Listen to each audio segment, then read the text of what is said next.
Fallout 2 wasn't just a game, it was a masterpiece, and today we're checking out its untold stories. Fallout 2 Restoration Project is a fan-made mod expansion that reintroduces cut content from the original game, adding back characters, locations, and quests. For this playthrough, I'll be using an unarmed character with high agility. My goal is to showcase all the special encounters and Easter eggs I missed in my initial run, while highlighting differences from the original game. I'll be streaming it live on my Twitch and YouTube channel, so feel free to join me and be a part of the action. Now let's jump in and see what's new.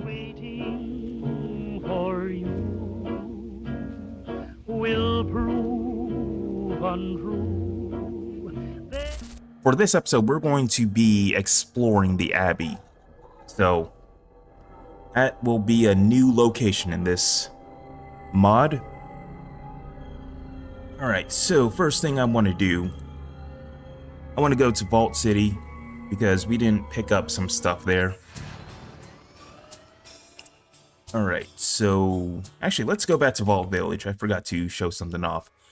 So, if I go back here, and I go and talk to this lady here. Thanks for everything. Be sure to stop by again once we expand this place. I'll finally have a working kitchen to cook in. Okay, so if we come back here after a month, a new quest will initiate if we go and talk to one of these people here.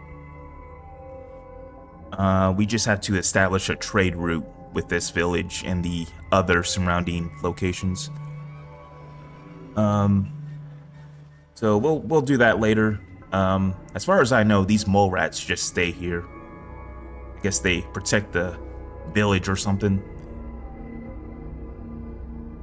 They're not very strong, so not very good protection. It's better than nothing, I guess. Alright, so let's see. I want to go to Vault City and I want to pick up some stuff from the vault. Actually, yeah, let's go ahead and skip some time. Gotta wait till morning because everybody's sleeping. There we go. So yeah, if I go up here, apparently you can upgrade some of your weapons if you talk to Valerie here.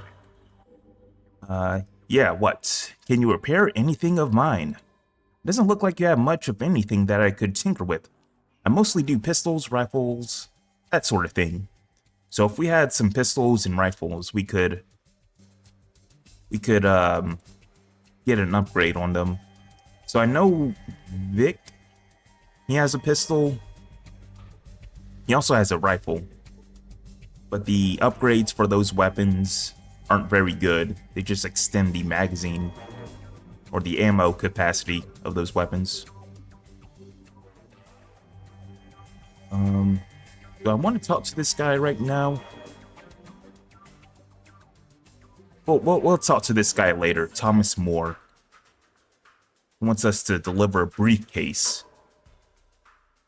to someone in New Reno. Alright, let's see, I kind of forgot what I did here, in this vault here. I want to say, I already talked to, let me take a look. I already talked to that doctor back there. Let me see. Deliver, okay, so yeah, I already talked to him.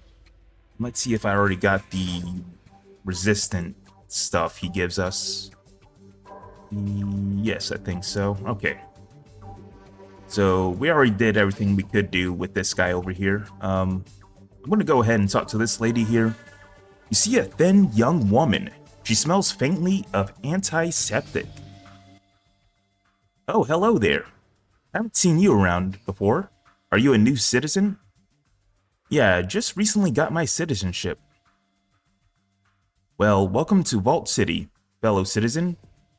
We don't see many new faces around here. I'm Phyllis. What's your name? My name's Chris Rock. What do you do around here? I'm the resident medical assistant. I work for Dr. Troy. What do you think of Dr. Troy? Oh, Dr. Troy can be pretty strict sometimes. But all in all, he's a good man. Vault City's fortunate to have him. Well, he asked me to smuggle some drugs into the city for him. Let's not go with that one. Can I ask you another question? Of course, what is it you would like to know? Let's see, what do I want to ask her? What do you do here? Okay, we already asked that. Can you tell me about Vault City? Vault City?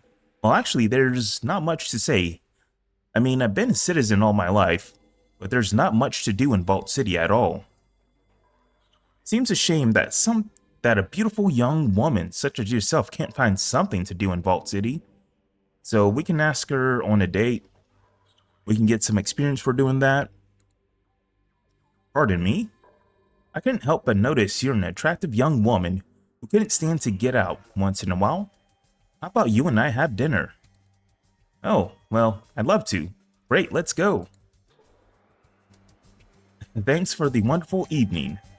And if we look down here, you quickly discovered Phyllis is rather dull and self-centered. You resolve never to date anyone like her again. So I guess sounds like the date was a bad one. What time is it? 12 o'clock. Okay. I guess they had lunch together. Kind of early to have dinner that early. Let's see. Can you tell me about Vault City? Okay, so if we go with this option, nothing at all. Come on. Look, I know you're a new citizen and all, and I don't mean to throw a damper on your citizenship, but this city can be very dull at times. Dull? How so? I mean, have you noticed how similar everyone is? And old. Most of the seminars and extracurricular activities are geared toward octogenarians. I'm barely 25, and this city makes me feel like I'm 50. Speaking of old, I noticed there aren't any children in this city. Well, yes, actually, there aren't. Yet. I don't know if anyone told you yet, Vault City is a planned community. We're not due for another pregnancy cycle until a few years from now. A pregnancy cycle? Yes, pregnancies are permitted only during certain years established by the council. What if you get pregnant anyway? How would that happen? Last I heard, sex can make someone pregnant. Oh, you mean intercourse. Intercourse is still allowed outside of pregnancy cycles. Doesn't that make people pregnant? Oh, no. You see, our pregnancies don't result from intercourse. I'm afraid to ask, but I will anyway. Male citizens donate to the auto dock here in the vault, and the most favorable matches are chosen by the computer. Then the appropriate female citizen is seated by the auto dock. So we can ask her if we can donate. Apparently we can also say can I get my citizenship revoked? That's... Okay, can I donate? Certainly. We welcome your contribution. Vault City could use some fresh genetic material.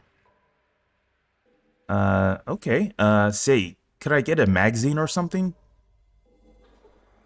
And we get 500 experience for just doing that. Your contribution is impressive. You yourself seem to be quite gifted. How do you feel? I can honestly say I've never missed the primitive charm of Arroyo more until this moment. So you have given Vault City a donation and introduced favorable genetic material into their community. And also we got a magazine. We got a cat paw magazine. We are collecting those. I'm gonna give it to, where is Solik? There he is. What you be? I think this is our 5th one. Let's see. Yep, it's our 5th one. Let's go ahead and give him these key cards. I don't really need this.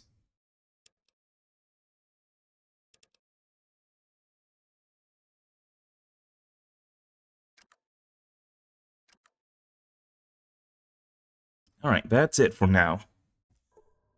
And also, if we go and look at this computer back here, we can find out about combat implants from this computer. Alright, we gotta use science on it, apparently.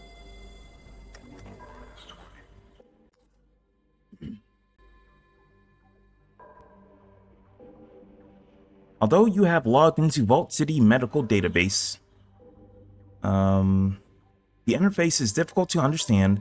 The database itself seems to be broken down into a series of archives. Search the archives for the location of vaults. Apparently we can learn more about, I guess, the locations of other vaults. You don't find any mention of vaults in the database. It's mostly medical information relating to anatomy, known diseases, treatments, drugs, and implants.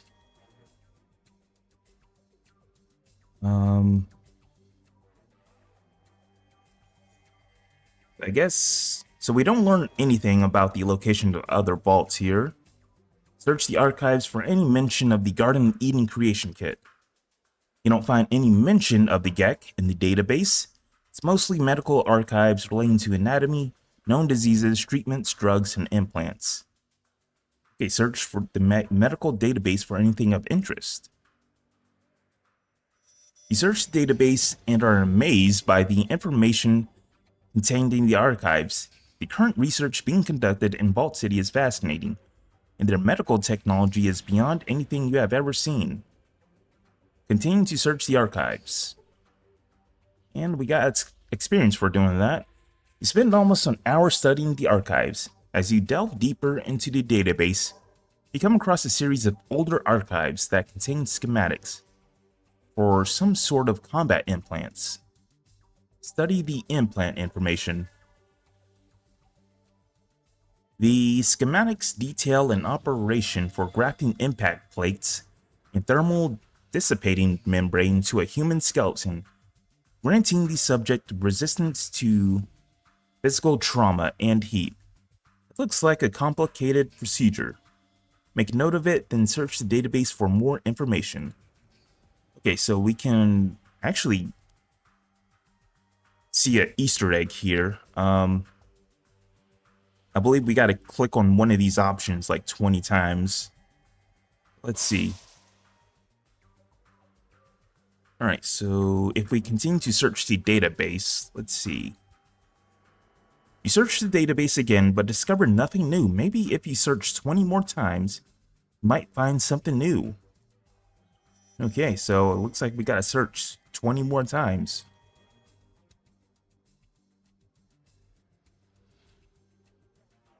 Okay, we were just kidding. There really is nothing more here. Maybe if you scoured the archives 30 more times, you might find something buried deep in one of the archives. Haha. Look, go play the rest of the game. You can't stay cooped up in here forever. Fine, keep looking, see if I care. Let's keep on searching. You're just wasting your time. Your intelligence is 4, right? Well, no it isn't. Cut it out. Why don't you go play with the nurse? There's nothing here.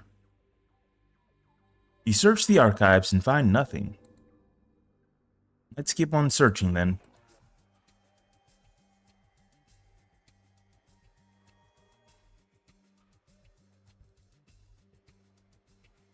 You have searched the terminal 53 times. You have found nothing else of interest. Search it again. You just have to do it one more time, didn't you? Sheesh. Okay, look, here's the big secret. Be sure to go and visit the main computer on level 3 after you finish the game. Now log off the terminal and go play outside. Okay, so that's... So basically this computer here tells us to... look at the computer at the level 3, the main computer. That's going to be the one that's kind of outside of the overseer's office. Basically, we can get free experience once we complete the game if we search that computer.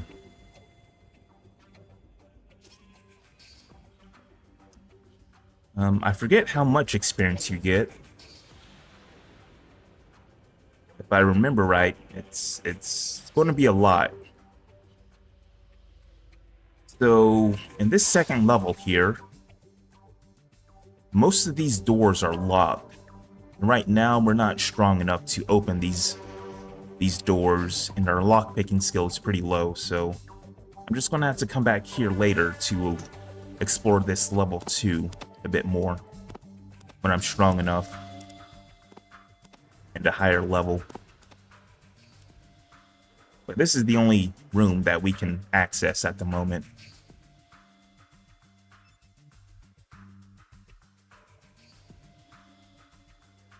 Alright, so let's go to level 3.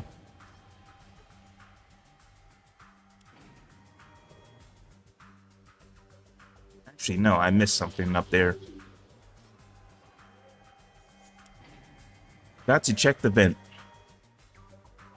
So over here, there's a vent over here. It has something in it. Rattle. An air vent, supplying processed clean air to the entire vault complex. You can hear a faint rattle from inside the vent. So if we use Vic to repair it, looks like somebody hit this in the vent. What is it? And apparently there were some microfusion cells in the vent. So I'm gonna use that for my car.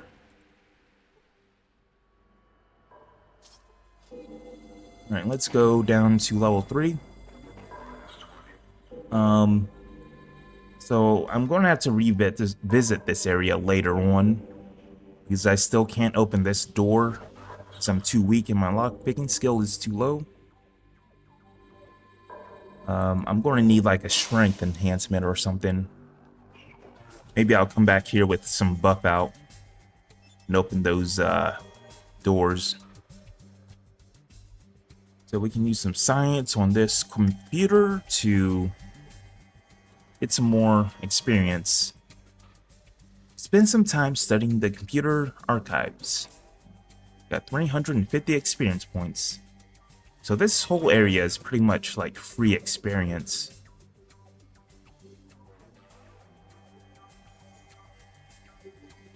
Oh yeah. Apparently this guy down here, he sings this song, I think. Yeah, he sings the song Maybe. And if we talk to him and say that he's a good singer, I think we get some karma. Whoa, easy there. You scared him. You nearly scared the life out of me. Sorry, didn't mean to startle you. That's okay. It's just, not many people come into the vault. What is it you do here? Just keep an eye on things in the storage room. And make sure all the doors stay locked. What do you store down here? Spare parts, supplies, and I don't know what. Oh, ore. Ore? Ore from Redding. Not so much anymore. Not much ore from Redding? Why not? Don't know. McClure really were worried about it. Okay, maybe I'll talk to him then.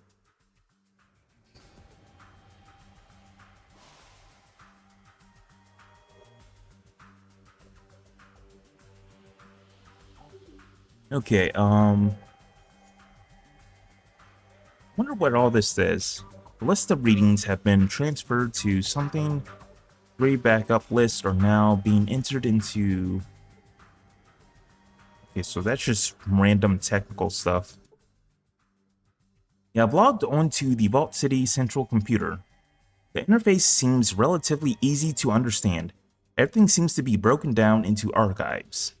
Search the archives for the location of Vault 13. The archives list only two vaults, Vault 8, this vault, and Vault 15, located far to the south. Oddly enough, there's no mention of Vault 13. You enter Vault 15's location into your Pip-Boy. Okay, so we got the location of Vault 15. I think that vault's going to be in close proximity to Vault 13.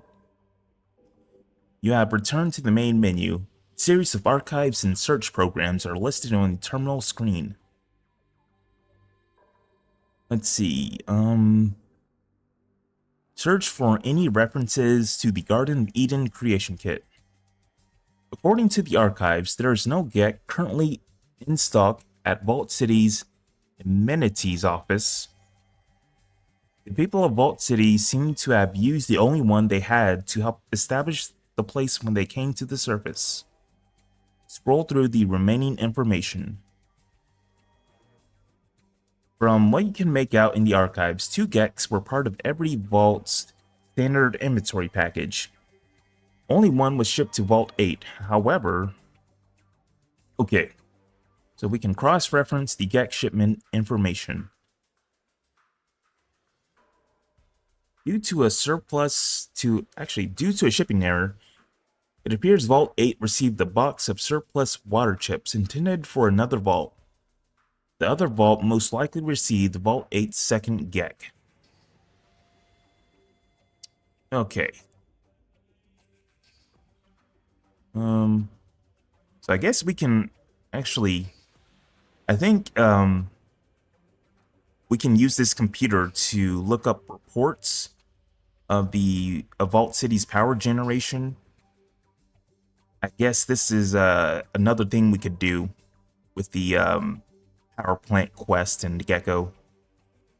According to output reports, looks like Gordon was correct. Vault City's generator is already approaching its limit. Without a new power supply, Vault City will be unable to expand. Okay, so I think that's pretty much it. Also, if we had higher perception, we can find something else on this computer. So yeah, we're definitely going to be coming back here.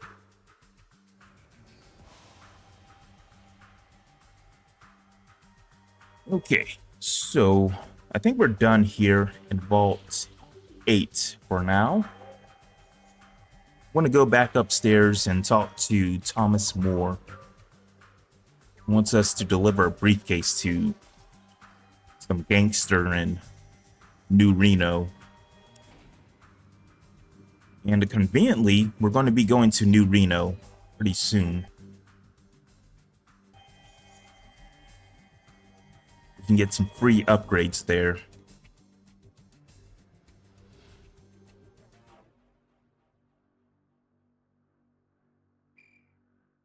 And it's nighttime. I wonder if this guy still will talk to me, though.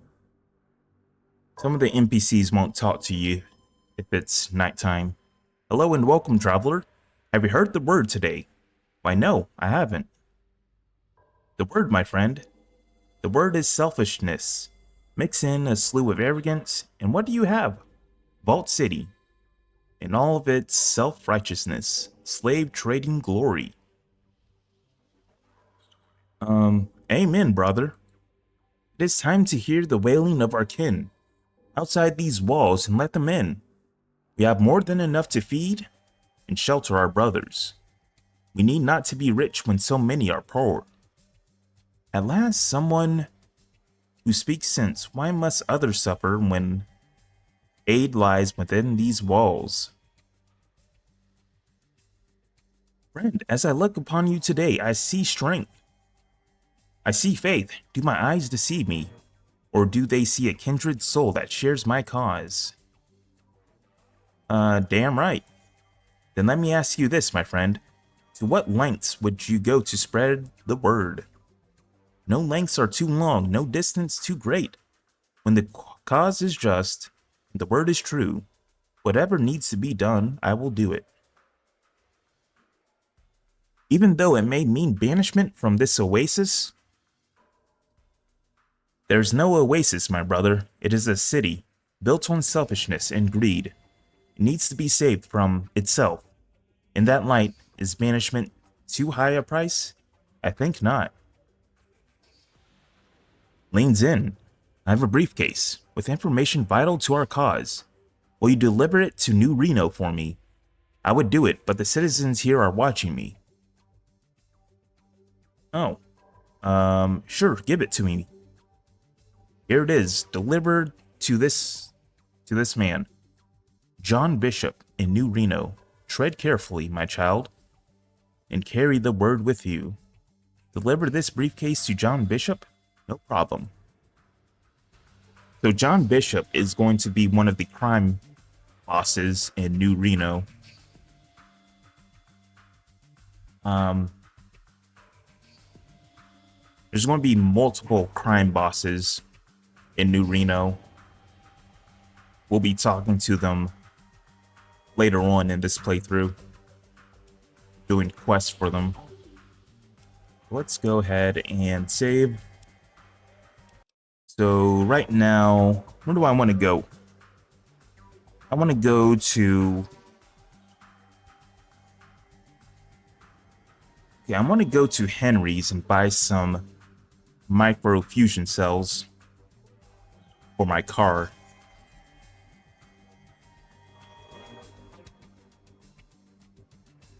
Then after that, I want to go to the NCR to get a power fist.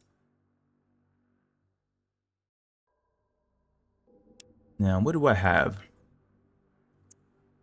Oh, I have a science book. Might as well read this. I think I have some stuff to sell. What you be needing? Let's see, what do you have, Solik? Okay, so I have some gecko pelts, a cattle prod, and I think I can sell those for some microfusion cells. Those seem like expensive things. Alright, I'm looking to trade. Can I see what you have in stock? So he's got 50 microfusion cells. He's got a lot of money, too. Let's sell this. All these gecko pelts. And let's sell one of these pills. Alright, so that should be enough. Okay, that's a good trade. And... Alright, so let's go and make our way to the NCR now.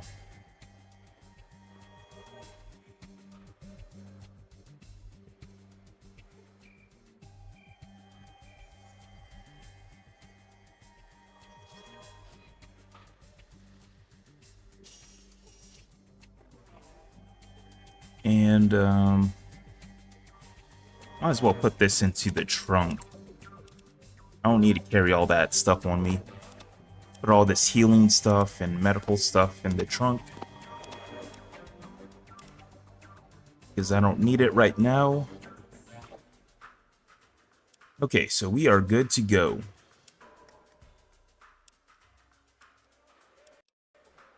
Now, hopefully we don't get killed by a random encounter or something.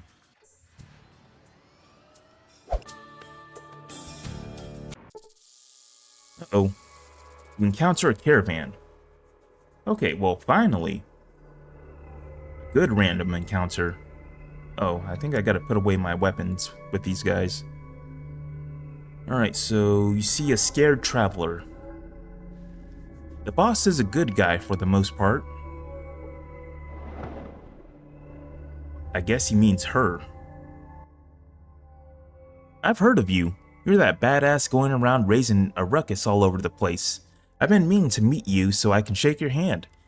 Thinking of all the rude and crude rumors, you just bring a tear to my eye. It would be my honor to trade with you. Let's see what she has. Ooh, buff out. And a stim pack. How much is this going to cost? I do need some mentats. Or something later on. Let's see. Let's see what Solic has on him. What you be need? I think I have some junk on him.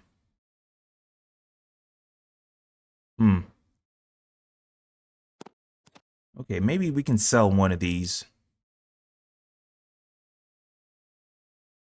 And I think that's good. I think Vic also has something on him I can sell.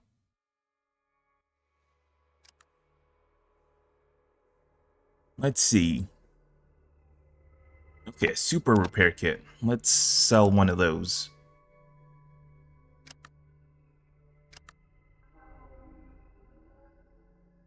Let's see how much this is going to give us. Okay, 1,000 and 1,300, so that's good. How much for a mentat? Okay, so that's perfect. Alright. Nice doing business with you. So now we have a buff out. Buff outs are pretty rare in the early part of the game. Later on, you can find them in lockers. So you don't really need to buy them. But I just went ahead and bought me some buff out because I'm not sure when I'm going to encounter any more buff out before New Reno. I know there's a lot in New Reno, but I'm not going to be staying in New Reno for very long. Let's see. So I'm wondering if I should go in and kill these rad scorpions. They're pretty weak. Yeah, they're pretty weak. They only have like 10 hit points. Let's try to fight them. Why not? So, if Vault 15 and the NCR is here, so that probably means Vault 13 is going to be somewhere in this direction. But we don't know the location yet. Alright, so let's go to the Bazaar? I'm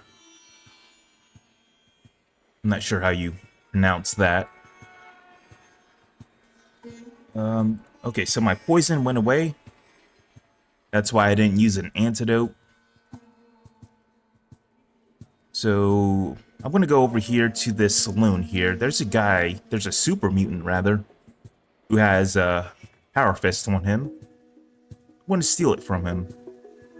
Actually, I'm gonna steal everything he has. So his name is Lenny. You see a super mutant? The tame one at that. I'm Lenny, and you're pawn scum. Get out of here. Okay, so he doesn't really want to talk to us. And there's the power fist.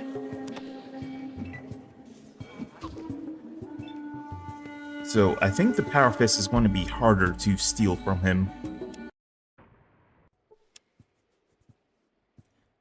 Given that I think it's a bigger item. Here we go, we steal the power fist. Let's save. So a unique thing about the power fist in these older Fallout games is that they use ammunition. They use small energy cells. That's going to be this right here. Let's try to steal all of them. There we go. We got lucky. So if you run out of ammunition for your power fist, you can't use it. Let's go ahead and steal a super stim pack because I'm greedy.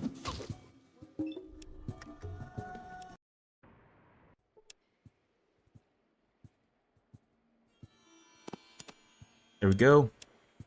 Got a super stim pack. That might be our first super stim pack of this run. I wonder if I can just steal all of these at once. That probably would be harder. Oh, I guess not. Okay, so we stole all the stim packs. That was actually pretty easy. Okay, next thing I want to do... I want to go over to this dude here. There's a dude in the junkyard who... he upgrades your car for some... you gotta pay him to do it, though. It's a heap of rags that may have a person under it. Junk for sale, junk for sale. Look it over. Make me an offer. You look like you're good with your hands. You do have hands, don't you? I can fix up all sorts of stuff. Got me blower. Named it Claudia. Fits most any car. Give it a lot more power. Only $1,000. You interested? You bet. Claudia's my kind of... whatever. I guess, he was about to say something else there. Well, give me 6 hours. I should have it fixed up by then. Alright. Good enough. I'll see you later. So, to pass a little time, since I'm here... I'm gonna do a couple quests.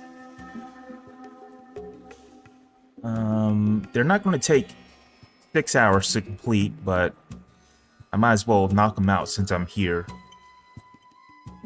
So, if we go over here, we can talk to this guy. I forget his name. This fellow's got an air of arrogant coldness to him, like he cares for you no more than a fly he just squished between his fingers. So he's not a good guy.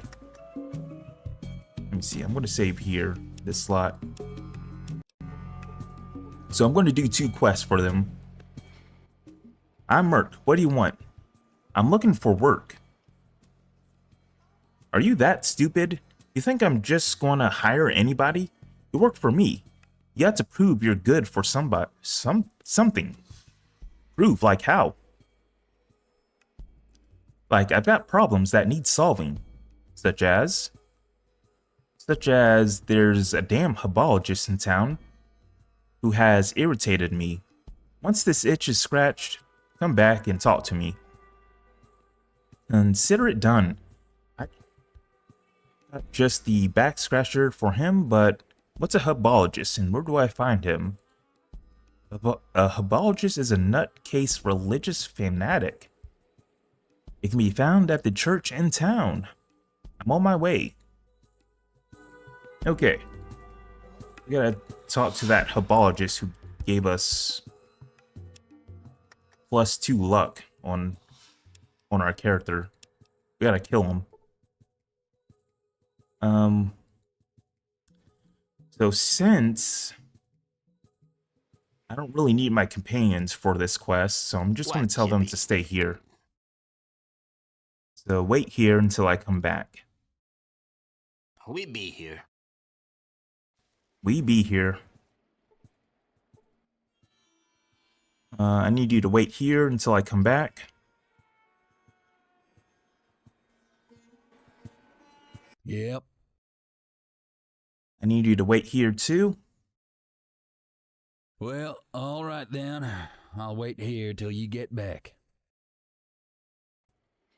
So, like I said in a previous episode, we can't have our weapons out when we go into the NCR, or else the guards will start shooting us. What can I do for you, stranger? I'd like to get into the NCR.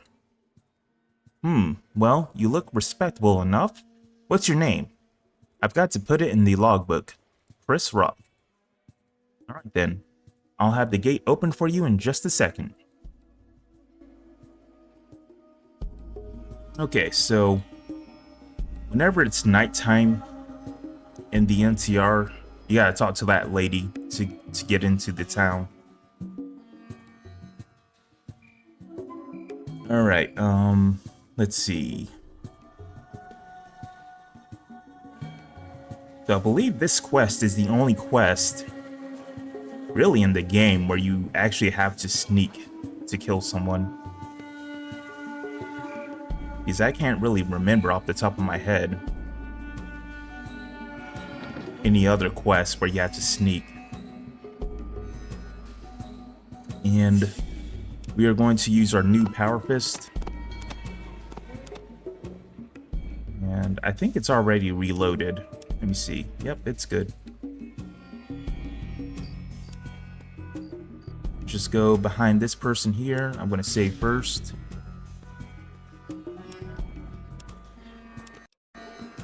And let's sneak. And we are sneaking. Switch over to our Power Fist. And punch this guy in the eyes. And you're not so hot. Okay, one shot, one kill. I think we're good. Alright, there we go. So the guards can hear you if you don't sneak. I found that out in my first playthrough.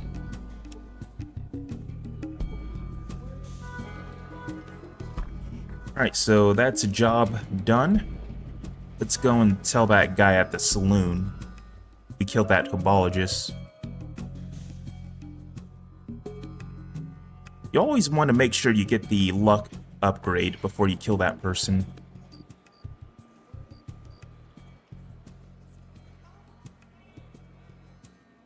Alright, let's go and talk to Merc. I think his name is. Folks call him the man around here. I've heard the news. You still interested in the job? Yeah, I'm tired of freebies. I could use the work. Looks like we can do business. Friend, here's the deal. There's a loopy scientist in town, Dr. Henry. He's got some papers I'd like. I'll pay $1,000 for them. Oh, and I don't want no harm to come to Dr. Henry.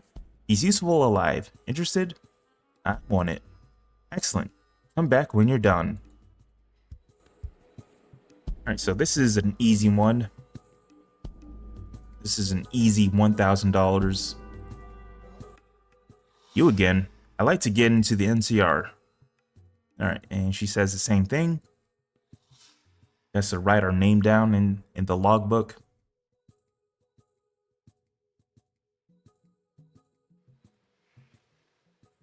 So where is Dr. Henry going to be at? I think he's going to be down here somewhere. Let's check this house first. Nope. It's just a random house with a random bed. What about here? Oh, I closed the door. Okay, this is the place. So, I believe this is Dr. Henry right here. And apparently he has a dog with him, a robot dog. We'll be doing a quest for him later on. But this is the paper that Merc wanted. The doctor's papers. A set of very detailed plans for a cybernetic K9 guard unit. With this, in the right facilities, a person just might be able to build a robo-dog. Apparently, Merc wants to get a robotic dog. I think there's 2 robotic dogs in this game. They both can be companions.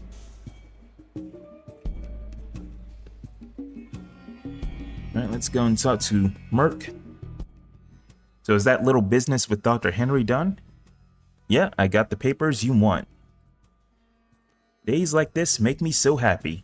Well, let's conclude our business. Well, success in your ventures, I see no reason for us to talk again. Fine by me. And we get 1,000 experience for doing that. I think we're ready to head out. So we just need about 700 more experience to level up. What you be needin'? Alright, let's go. What you be needin'? Actually, we gotta wait like 6 hours before we head out. What's up? You got that I need to tell you something you might not like look again. All right then. Alright, so let's go and wait for 6 hours. So our car should be done now.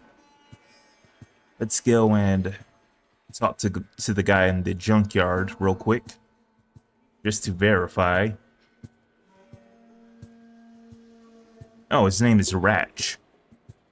There she is. Claudia's all installed. Good. Let's get out of here. Now, the next destination we're going to is going to be New Reno. I don't think we've been to New Reno yet for this run.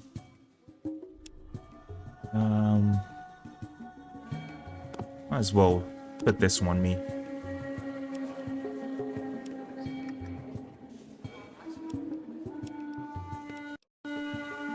For whatever reason, this guy keeps hovering around your car.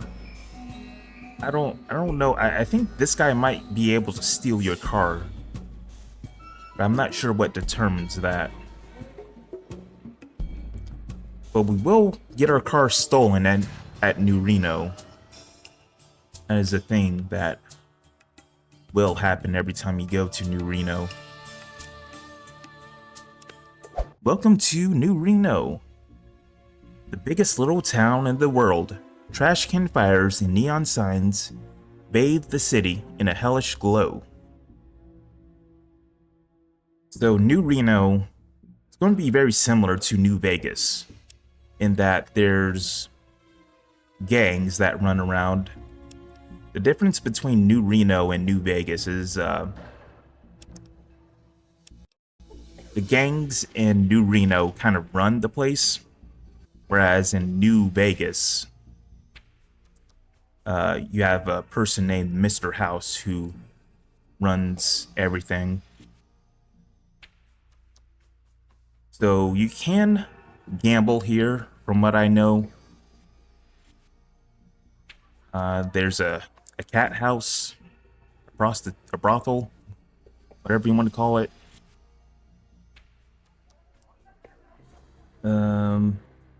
You could become a porn star over here at the Golden Globes studio, and you can become a made man and join some gangs. So what I'm going to do now, I'm going to talk to Father Tully. He's going to be the drunk dude in this brothel here. Oh, and he's passed out. I guess I gotta come back here later. Actually, let me go ahead and talk to him. So if you talk to him while he's sober, I guess he's never really sober. He'll basically give you the location of the Abbey and a quest. Oh, bless you, my... Bleh. Damn. Too much damn of that blood. Oh, Christ. Okay, well. Let's see. I guess we gotta come back here at 8 o'clock to talk to him.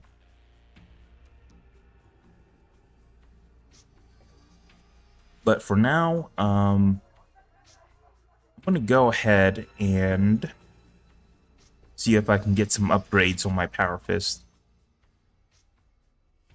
Yeah, it looks like I got to pass some time. Let's do that real quick. We got to wait until the morning. So we got to break into this dude's place here.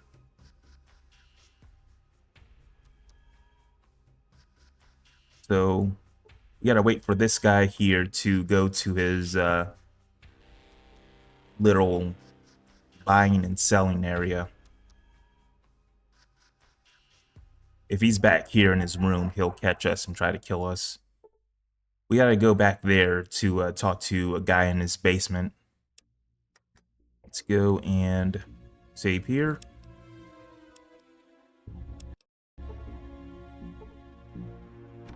Okay, so this door is locked. So we gotta bust it open. Luckily, we can do that in this version with a crowbar.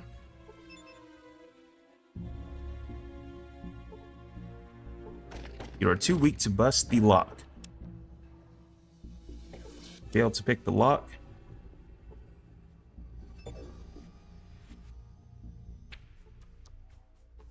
Alright, there we go. So we bust open the lock. And now now the door's open. Let's go in here.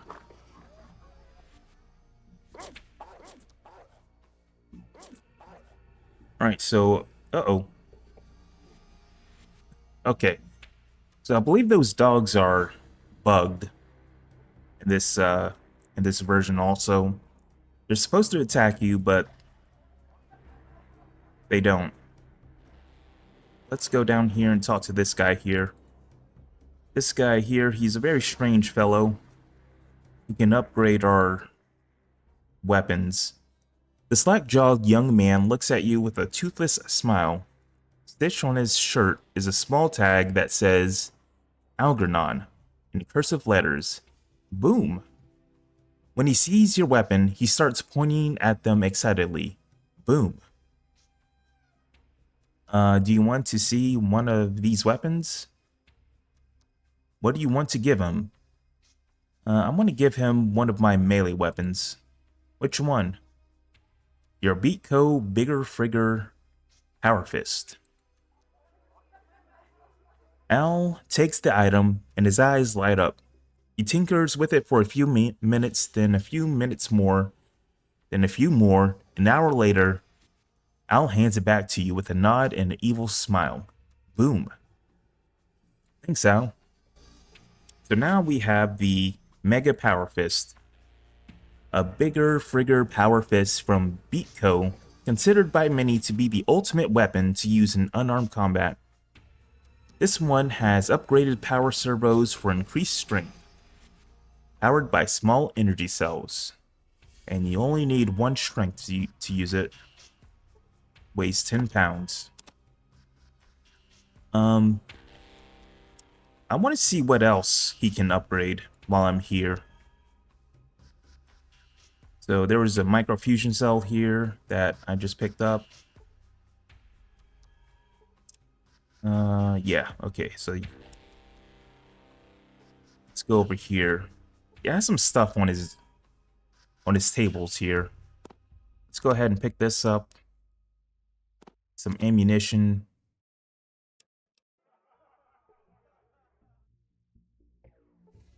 What else does he have? Dynamite. A lighter. We don't really need a lighter right now, but we're going to need one later for a quest.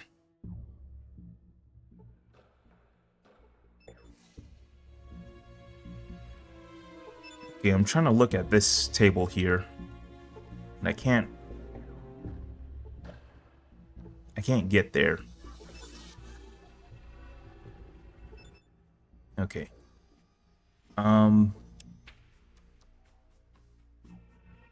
Okay, so let's see what I can upgrade. Yep. I'm going to take my companions' weapons from them. Let me just dump all this stuff onto someone. Let's put this here. All right, so let's see. Let's trade this. Combat controls. Actually, I don't go here to do that. I need this guy to put away his weapon. My gear?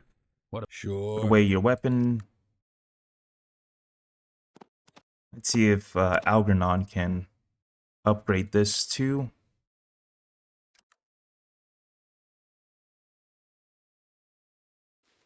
So Solik only has a sledgehammer. I don't think Al can upgrade that. Vic, let's see. Put away your weapon. Let's trade. Let's see if we can upgrade that one and this one. That's it for now.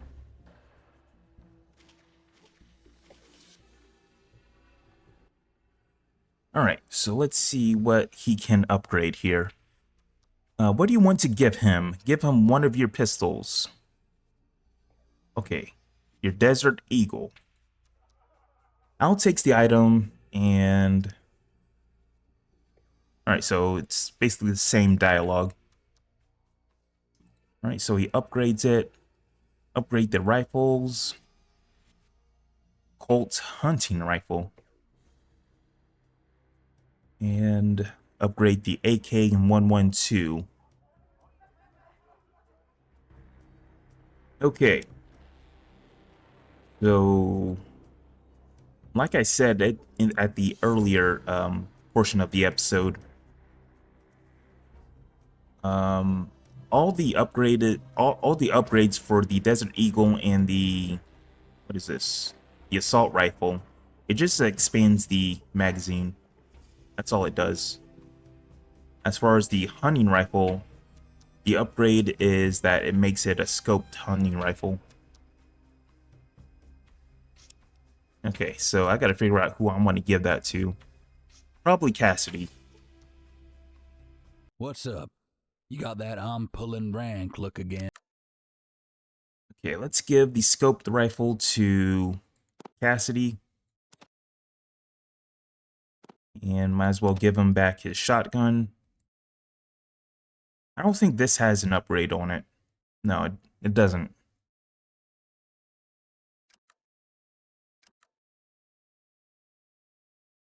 Okay, and I need you to use your best weapon.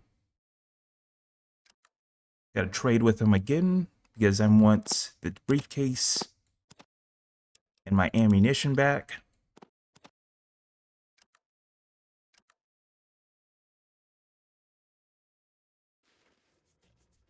All right, Vic.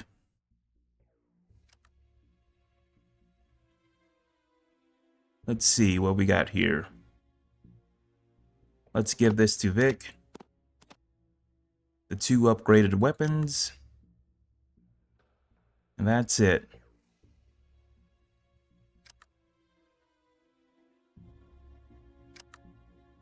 So I'm not sure where to find a super sledge for Solik.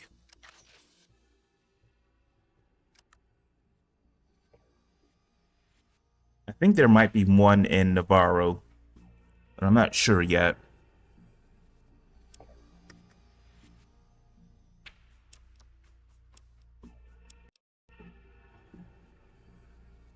Okay, is there anything over here? Nope. Actually, let's go and check this table. And there's nothing here. Okay, nothing that I want. So I do remember over here, there was some stuff hidden behind this wall. Okay, so we got some energy cells, a plasma grenade. And what is this? Electronic lockpick.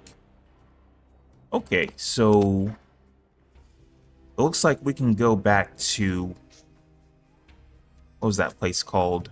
The Toxic Caves. Now that we have that electronic lockpick. I want to read what it does, though. A Watts Electronics Micro Manipulator Finger Stuff Electronic Lockpick for defeating electronic locks in security devices. And what does this do? Grenade, pulse grenade. Electromagnetic pulse grenade, generating an intense magnetic field on detonation. Doesn't affect biological creatures. Okay, so we got some good stuff here. I think we can leave now.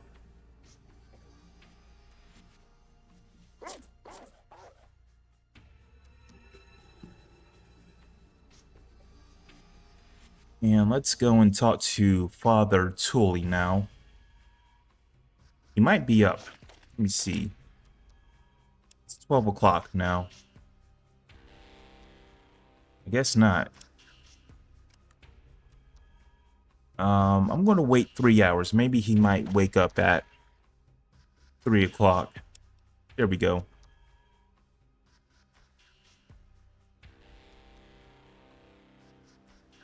So I just need to initiate this quest real quick. Greetings, my son. What's it Father Tully can do for yous on this fine Reno night? Well, it's actually daytime, Father. Who are you first? Father Tully, at your service. I'm the spiritual advisor to the to the people of New Reno. I gotta say, Father, New Reno isn't exactly the first place I'd expect to find a preaching man. But what's a better place than here, besides? They sure as hell didn't want to keep me at their damn Abbey. Bah. Let 'em keep their peaceful, dull monastery. Who needs it, huh? Not me. But you know what? Those monks sure could make some good hooch. Oh boy, best damn hooch ever. He licks his lips. Old Samuel and I, we had ourselves a lot of fun with that hooch, let me tell ya. Booze at a monastery, interesting. I think I might have to visit this place. Do you think you could point out its location on my map? You pull out your Pip-Boy and hold it out for Father Tully to point out the location. He first points at the ocean, then at a random mountain to the south. After almost poking his eye out, he finally settles his finger on the northeast corner of the map. Yep, there's the Abbey. That seems about right. I appreciate it, Father. I'm curious, why did you leave the Abbey? Well, that was a long time ago. I hadn't quite gotten my act together yet. It was before the angel, Mrs. Wright, put me in line. You see, the monks didn't take kindly to my wild ways. Me and Brother Samuel, we used to get a little crazy. This one night, Sam and I went round to the sleeping monks and put their hands in bowls of warm water. Even got the abbot. Those were the days, let me tell ya. Okay, so I imagine they probably kicked him out for that. Ah, that's classic. I pulled the same prank on my nephew, Fergus, once, and when he woke up and realized he pissed himself, he started bawling. It was great. Anyway, so did they end up kicking you out? I don't know if I say they kicked me out, but they sure as hell didn't want me to stick around. Not after that night. I passed out and accidentally set fire to one of the libraries. Boy, you should have seen the abbot's face. If he had half a backbone, he probably strangled me. Ah, so I left. And good riddance. I sure do miss that hooch, though. And Samuel, it'd be nice to know how that old dog's doing. I'll be doing a lot of traveling, so if I find my way over to the Abbey, maybe I'll look up this Samuel friend of yours. Hell, maybe I'll even bring you back some of that hooch. Oh, could you, please? That make me happier than a disease-free Reno whore. Thanks, friend. Sure, see you around. Okay, so I'm gonna check to see if he actually gave us that quest. Let me see, the Abbey. Okay, there we go. So we have a quest active. Inform Brother Samuel and Father Tully about the whereabouts of each other. Okay, so now we are ready to leave. Let's get out of here. So New Reno is a good place to find pretty much everything you need in the game. You can find drugs, weapons, medicine, anything you need, you can find in New Reno. Either you can buy it off of someone or steal it or kill someone and take it. There's a lot of stuff to do here.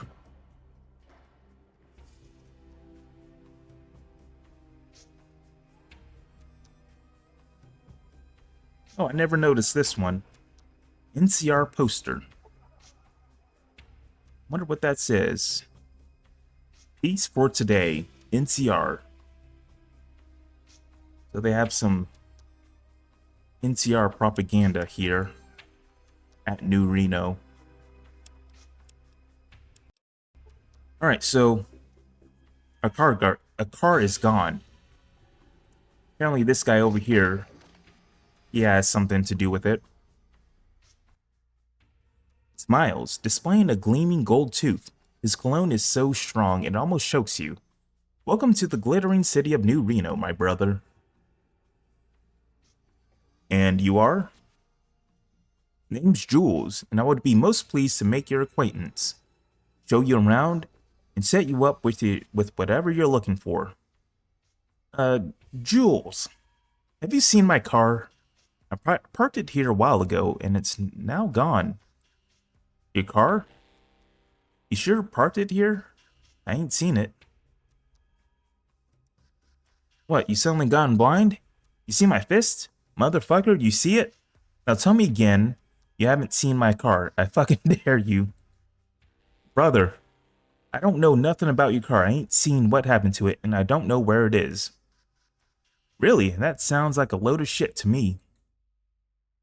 Alright, brother, alright. I've seen some guys take the car not long ago, but there were too many of them for me to stop, you know, and he wasn't going to stop them. Shut up and take me where they went now. Okay, okay.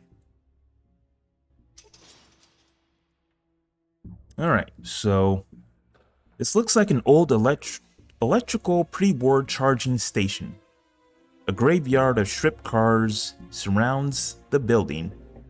The trail leads you into the wrecked city blocks surrounding New Reno. So we're at a charging station. Originally I thought this was a gas station, but apparently it's an electric charging station. So basically what we gotta do here, these people stole our cars and we gotta buy it back from them. I didn't do that in my first run of this game.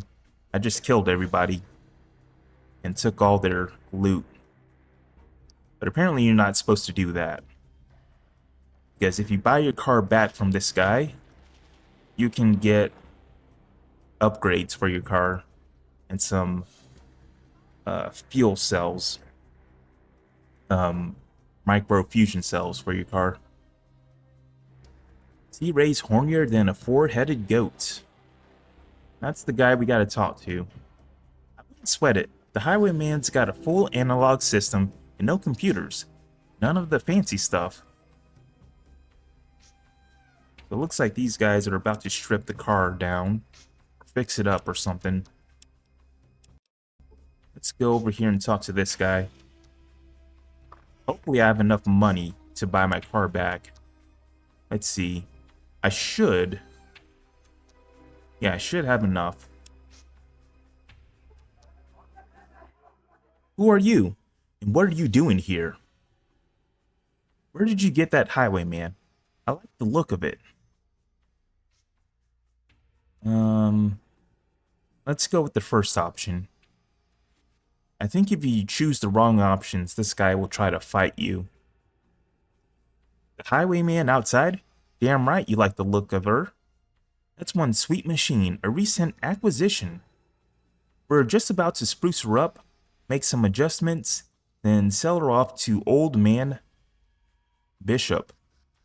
Alright, here we go. I'm legit. You challenging me? Don't believe everything you hear. Let's talk about Mr. Bishop's car. Alright. Here's the deal. We can do all the upgrades, spruce her up, and get it to Mr. Bishop pronto. Price? He shrugs and smiles. Question is, how can you put a price on a highwayman like this?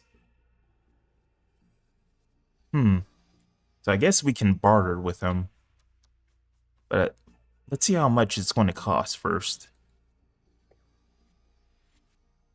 As I see it, this highwayman, most likely last of its kind, in working order, is worth at least 3,000 chips. But you know what? I'm willing to part with this fine machine for 2,700 chips, considering the condition. Of course, we need to talk about fringe benefits, club privileges, free admission to the Ho House. So should I barter with him? Let's see. You know what? Let's go ahead and pay the full amount, because I think I have enough money. Alright, 2,700. We'll go with that. T-Ray blinks, then smiles slow and wide as you pass off the chips. Now, like a deal that's concluded fast and simple. Pleasure doing business with you. Pleasure doing business. Now, about those fringe benefits. You'll have to discuss those with Mr. Bishop. Mr. Bishop has one last request. Free batteries from your shop. I'll be the courier for these pickups. Okay, there we go. T-Ray smiles fade. Alright, sure, not a problem. Excellent, give me all the batteries you have in stock right now. T-Ray's shoulders slump a little. Alright, here you go. It's all I got. Alright, I'll be back in 2 weeks for the next batch. Have them ready for Mr. Bishop. And we leveled up. You got your car back without using any violence.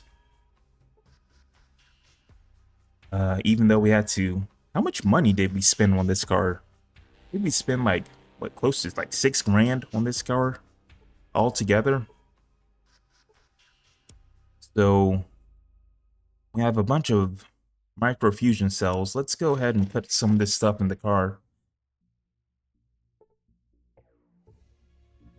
Alright, let's go and put all but one microfusion cell into the trunk. Put this in there. Let's see. Oh yeah, we got this briefcase. We gotta deliver that to Mr. Bishop. Hopefully he doesn't get mad at me for taking his car, even though this was originally my car. Alright,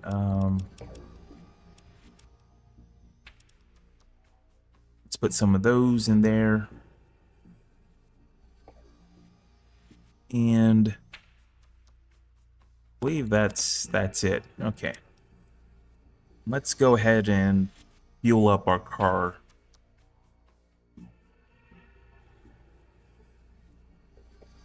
Alright. I think we're good. How much money do we have? Because we can get another upgrade, I think. Yeah, we can get another upgrade. Let's go and talk to T-Ray again. You again, what do you want now? Can you upgrade the highwayman? Sure can. I can jazz up the battery charger, spruce up the engine, clean out the interior a little, give it a shine, put a brass rope around the license plate, and kick some of that shit out of the trunk. He already says that. He already said that, so...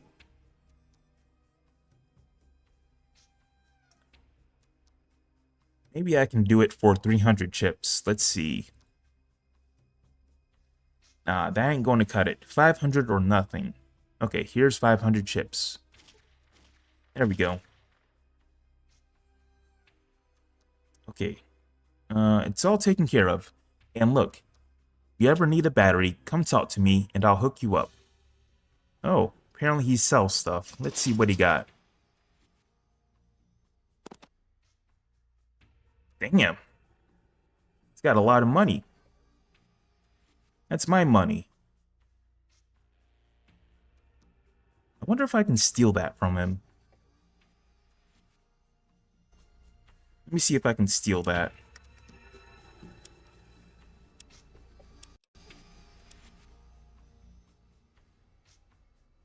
Yes, I can. Oh, okay, I didn't know you could do this. So let's steal back our money. And we get caught. Yeah, because I don't want to be driving around this expensive car broke. I'm going to need that money to make, well, to actually, like, buy more weapons.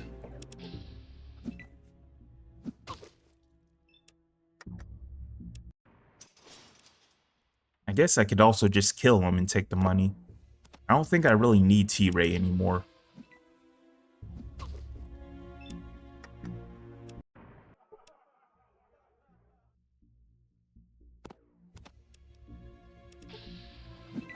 I just keep getting caught. I got knocked out. I wonder if sneaking will help.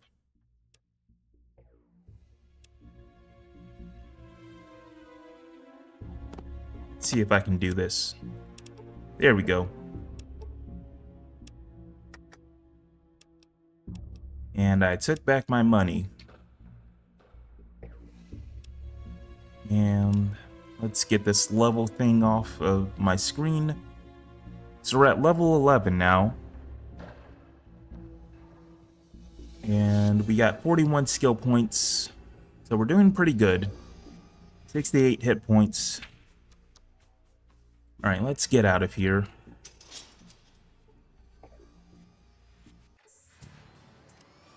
And we gotta go to 2nd Street, I think.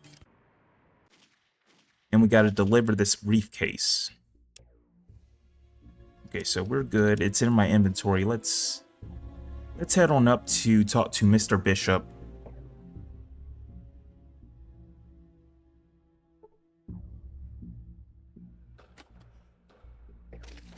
So, Mr. Bishop is here at the Shark Club Casino.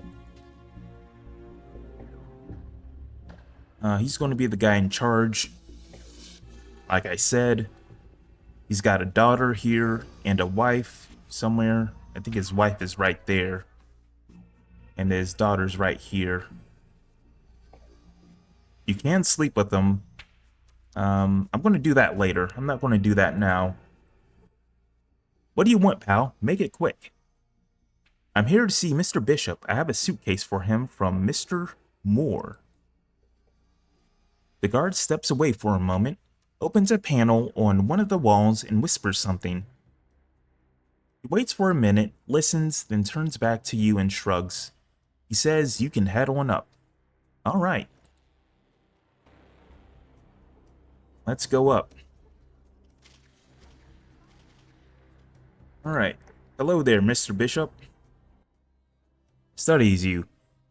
Even under all that getup, you still look like one of them tribals. The boys said you got a briefcase for me from a mutual acquaintance? Let's see it. Here you go.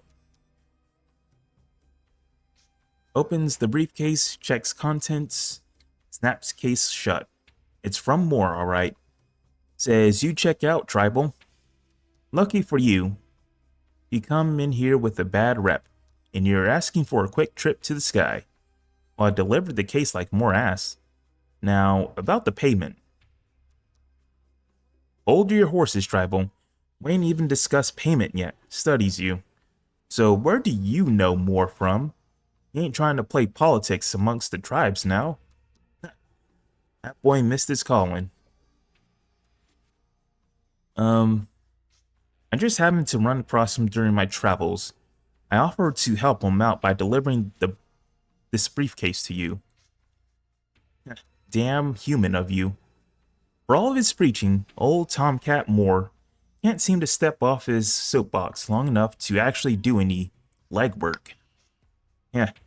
Still, that don't make him any different than any other NCR boy. Well, at some point the work's gotta be done. And they called me to make sure things get delivered, like that briefcase. Of course, being able to whip a crowd into a frenzy ain't too bad if you're going into politics. He studies you suspiciously. You ain't NCR too, are you? Tomcat's about the only one of them I can stand for the moment. No, I'm just a traveler. I agreed to help Moore out because I needed work. Okay, nods at case. Well, this briefcase was worth it. A little slice of Vault City inside some of that precious tech that frigid bitch Lynette doesn't want to part with. But hey, Tribal, I ain't paid you yet. Here's your cut. Okay, I don't have any other jobs lined up at the moment. Do you have any work for me? Checks you out for a moment, then nods. Yeah, I got a job for you. I have this problem. Down south in NCR. This fella, Wesson, has a big mouth that needs to be shut. Permanently. $500,000. Easy money. No problem. This Wesson is as good as dead. Hold on. I ain't finished telling you everything yet. I want this guy dead, but it can't look like he was aced. Don't put a bullet in his skull. Don't stab him to death. Don't do anything that smells of a hit. What? How? Because that's the way it has to be. You piss off anyone down there, make them think that I had anything to do with that son of a bitch kicking the bucket. I'll make sure no one can identify your corpse. Wow, how the hell am I supposed to whack someone and not make it look like murder? That's your problem, Tribal, not mine. Do some mumbo-jumbo, mix up some poisonous plants, and slip it into his drink. Choke him in his sleep, push him off a building. I don't care. Just so it doesn't look like a hit. Okay, I'll be back after Weston had his accident. Alright then. I expect to hear from you soon. And remember, Tribal, you don't know me, and we never had this conversation. Word gets out, and I'll put you down. No problem, I'll be back. Alright, so, let's see.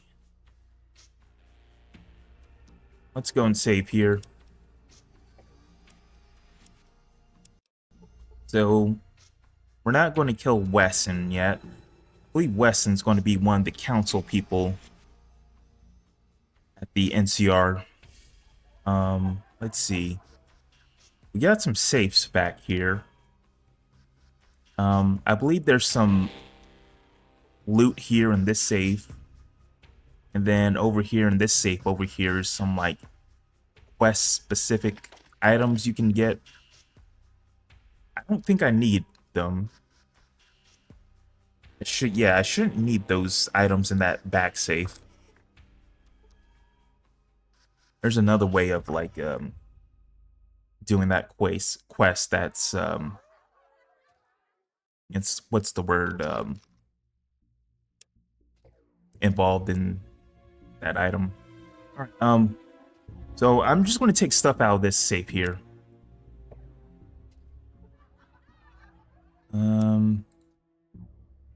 Apparently I just gotta lockpick it. There we go. I'm going to take all this loot here. The jet. I'm not sure what cosmetics case. So I believe this safe belongs to Mrs. Bishop. Later on, you can get the combination to this safe if you sleep with her. But I'm not going to do that right now. Just going to steal from her safe. Let's get out of here. Why can I not leave? That's because Cassidy is blocking the door. Let's get out of here.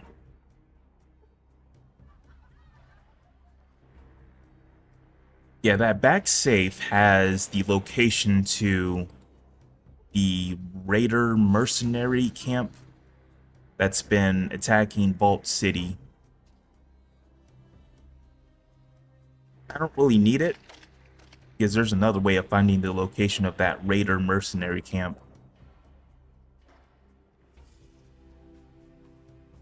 You probably get more experience if you go and lockpick that safe, though.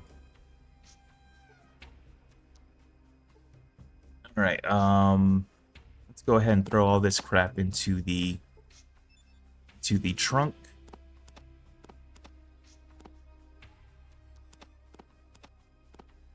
I'll probably sell all this stuff off screen.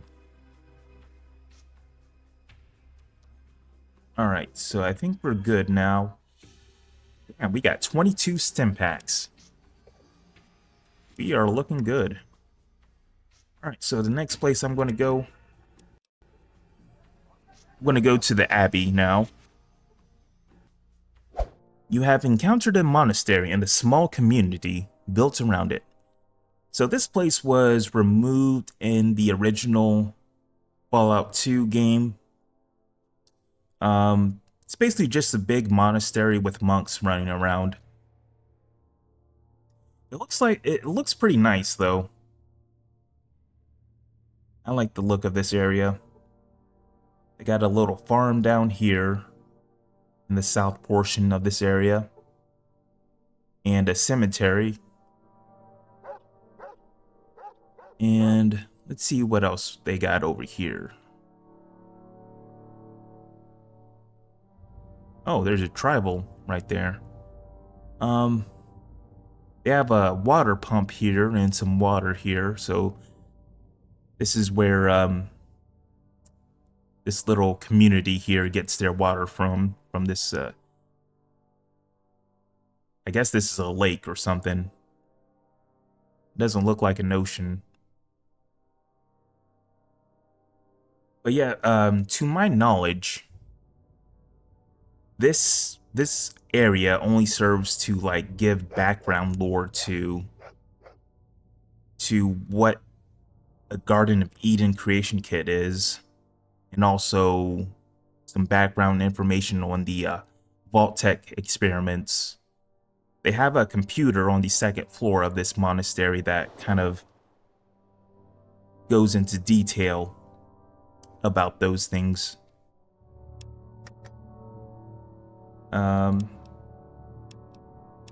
But yeah, you don't really need to come here to this area to actually like experience like what's going on in the game. So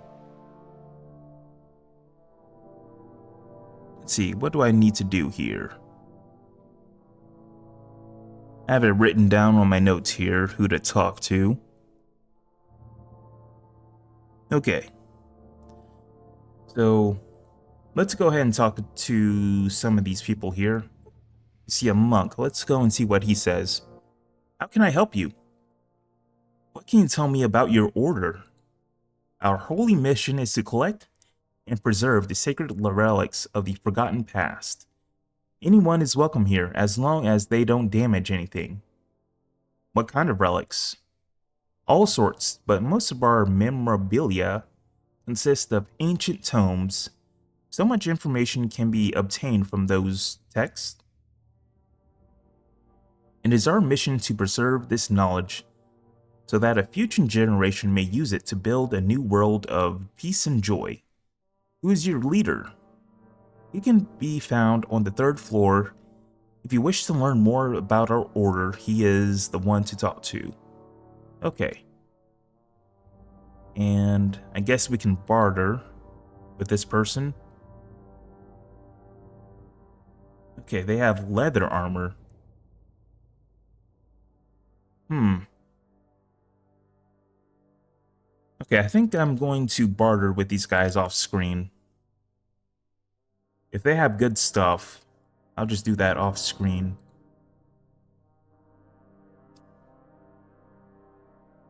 I do need to give some of my companions better armor. I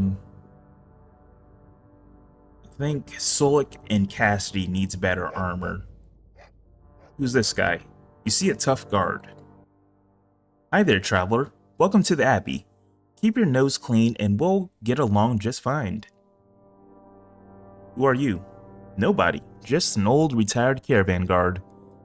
A lot of people mistake me for some sort of sheriff because I'm the closest thing resembling the law in these parts. But I'm not. I just look out for this community because I think it's worth protecting. And in return, the community looks out for me. I get some complimentary booze from the monks. Peterson makes sure I'm fed, and Bill makes sure I've got ammo and stems. Not a bad retirement gig, if you ask me. That is a nice arrangement. Let me ask you something else. Where can I barter for some supplies? Yeah, where's the merchant around here? You can find Bill, our resident trader, in the building across from here. Other than that, you ought to go to Percy's survival gear locker at the junkyard in Gecko, or Happy Harry's in the courtyard at Vault City. Thanks, bye. So the merchant is going to be over here, in this little shack here. Let's see what he got. I'm just gonna look at it. Wait, hold up. I clicked the wrong thing. Hello there, traveler. Name's Bill. What can I get for you? Let's barter.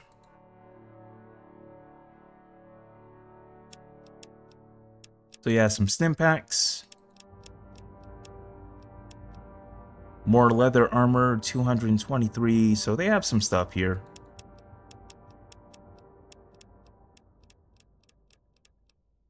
Okay. Nothing really good. Certainly stuff that could help me, though.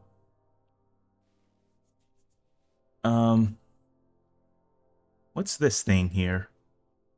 You see a cola fridge. I've never seen this before.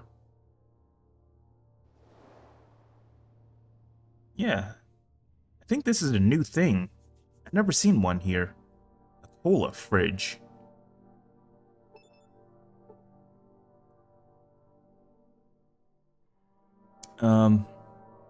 Let's go into this monastery.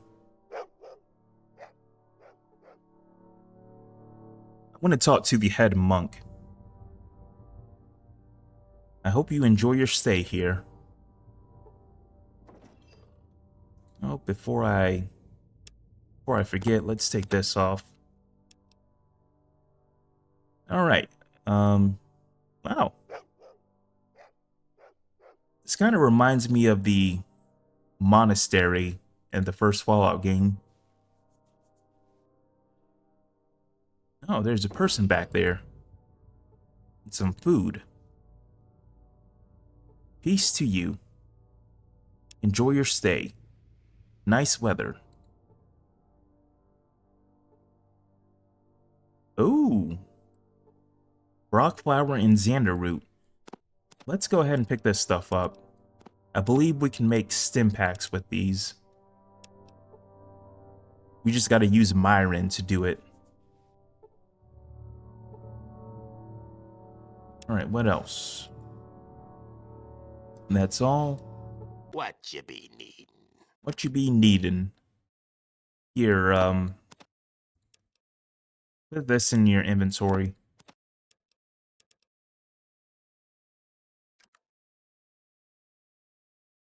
Okay, we're good.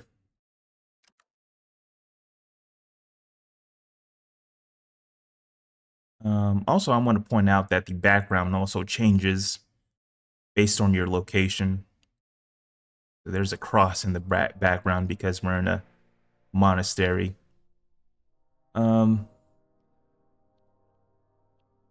Let's talk to some of these people here. Good people of the Abbey, take a moment to listen, for I have much to say. Here we collect the holy relics of an age long past. Scorched by the flame deluge into the dark, we were cast.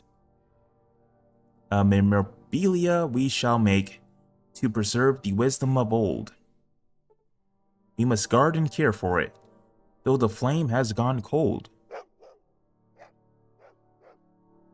So it seems like these people are kind of similar to the Brotherhood of Steel, in that they want to collect old pre-war technology, or really just any relics of the past.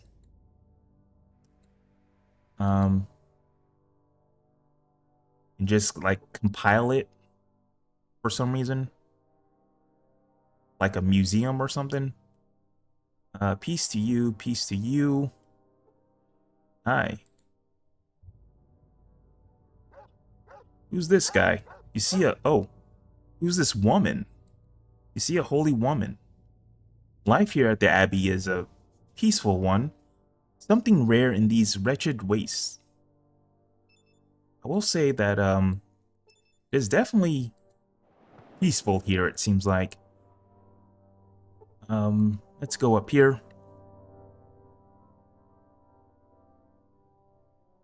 So I think this is new music also. It's very low though. They can't hear it very well.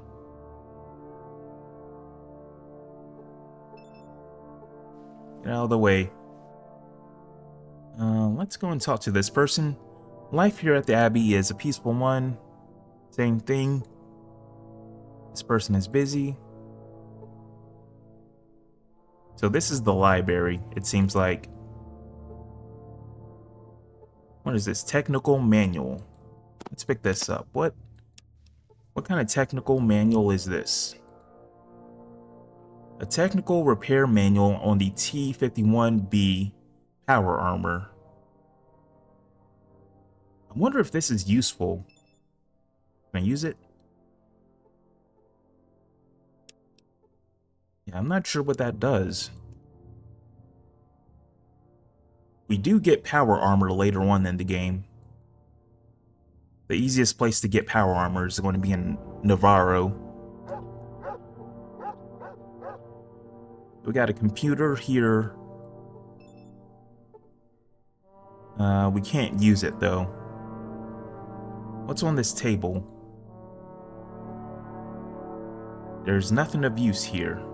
What about over here? Can't get there. Okay, you see pre-war gadgets. Yeah, these people are definitely similar to the Brotherhood of Steel. Sorry, I'm rather busy at the moment. Copying books is pretty hard work. Greetings, traveler. I'm Brother Paul, and I am in charge of the collection of information for the Abbey. What can I do for you? Nice to meet you, Paul. I have some questions. You guys sure have a lot of computers here. Yes, we have. Too many, in my opinion. I can't express to you the tedium of having to back up all these files each and every day. There's just so much information to preserve. But of course, it must be done. I'm guessing you've read a lot of books in your time, so I'm curious. What's the most fascinating thing you could tell me? Let me see. Did you know a notch in a tree will remain the same distance from the ground as the tree grows? Well, no, I can't say I knew that. That's very interesting. And did you know a cucumber is 96% water?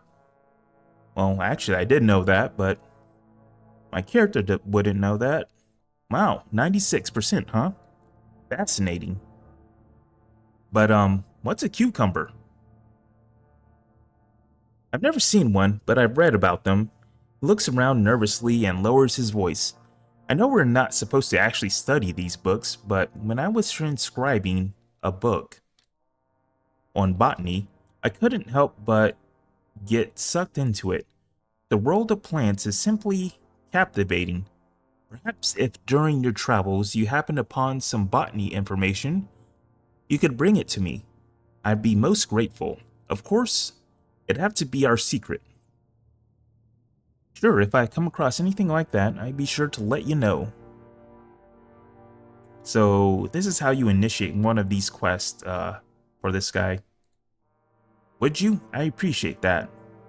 No problem. I have some other questions.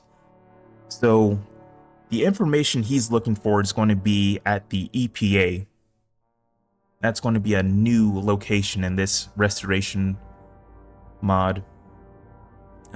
We haven't found it yet. Hopefully after we do some research on this computer up here, we can find out the location of that place. Tell me about your leader. The abbot is a good spiritual leader, but he's been a little cranky since we lost Brother Thomas to the beast. What kind of beast? I haven't seen it. Personally, there's nothing in the world that could get me to go down there and explore those caverns. But if I had to guess, I'd say it's probably just some overgrown rad scorpions. If you haven't seen it, then what makes you think it's a rad scorpion? Because I've heard sounds echoing from the caves. The sounds of snapping claws and skittering legs. Right. Alright, I am in need of some specific information. Such as? So, it seems like this guy can give us information about the Gek and Vault 13. Or at least he can point us in the direction of where to find that information. Do you have any info about a Gek? That computer near me should have the information you seek, but you need an access card to use it. We're very selective with who we give access to, but if you speak to the abbot, perhaps he'll grant you permission. Okay, thanks. So that computer he's talking about is this one up here. Let's ask about Vault 13. Where can I find Vault 13? I don't know anything about Vault 13, but there is a Vault City down south. Maybe they have info you need. Goodbye. What does he have on him? He has nothing. What about this guy? Okay, so he has 11 gold on him. I think most of these people here in this monastery are pretty broke. They're all broke boys, so they're not going to have stuff on them. Let's see. I don't need to go in there yet. Let's go up these stairs. So the leader of this monastery is going to be somewhere up here. Oh, there he is. He's right here. Oh, they got a restroom here. Can I drink from the toilet? The sharpened edges around the seat makes this a very uncomfortable place to sit. I can only imagine.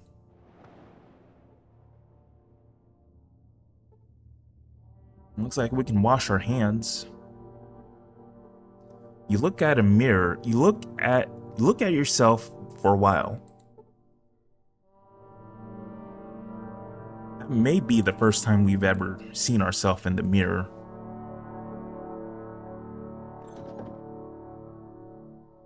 Alright, looks like over here is his bedroom. Oh, what's this? You see robes. What is this? So is this armor? Let me see. Oh, okay, so we can wear some robes.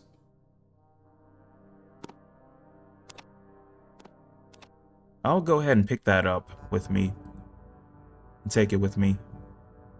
It weighs 10 pounds. Why would robes weigh 10 pounds? I don't think there's anything in that locker or in this chest here, so I'm just gonna look over that.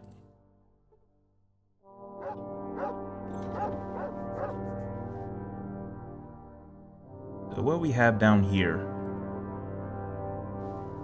He's got a desk here with nothing on it.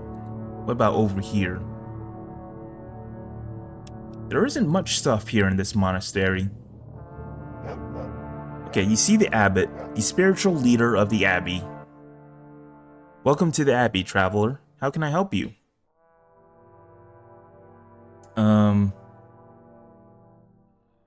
What can you tell me about your order? What do you want to know? What is the purpose of your order? Our holy mission is to read, copy, and take care of our sacred books of knowledge and other relics of the lost age. It is our hope that with this knowledge we are able to create memorabilia that might one day help humanity emerge from its self-imposed dark age. Any information that we come across is recorded, lest it be lost like so much was in the Great Flame Deluge. He's talking about the Great War. You must be quite knowledgeable, having read so much. I have indeed read much in my life, yet you might be disappointed at the limitations of my knowledge. You see, we record and preserve.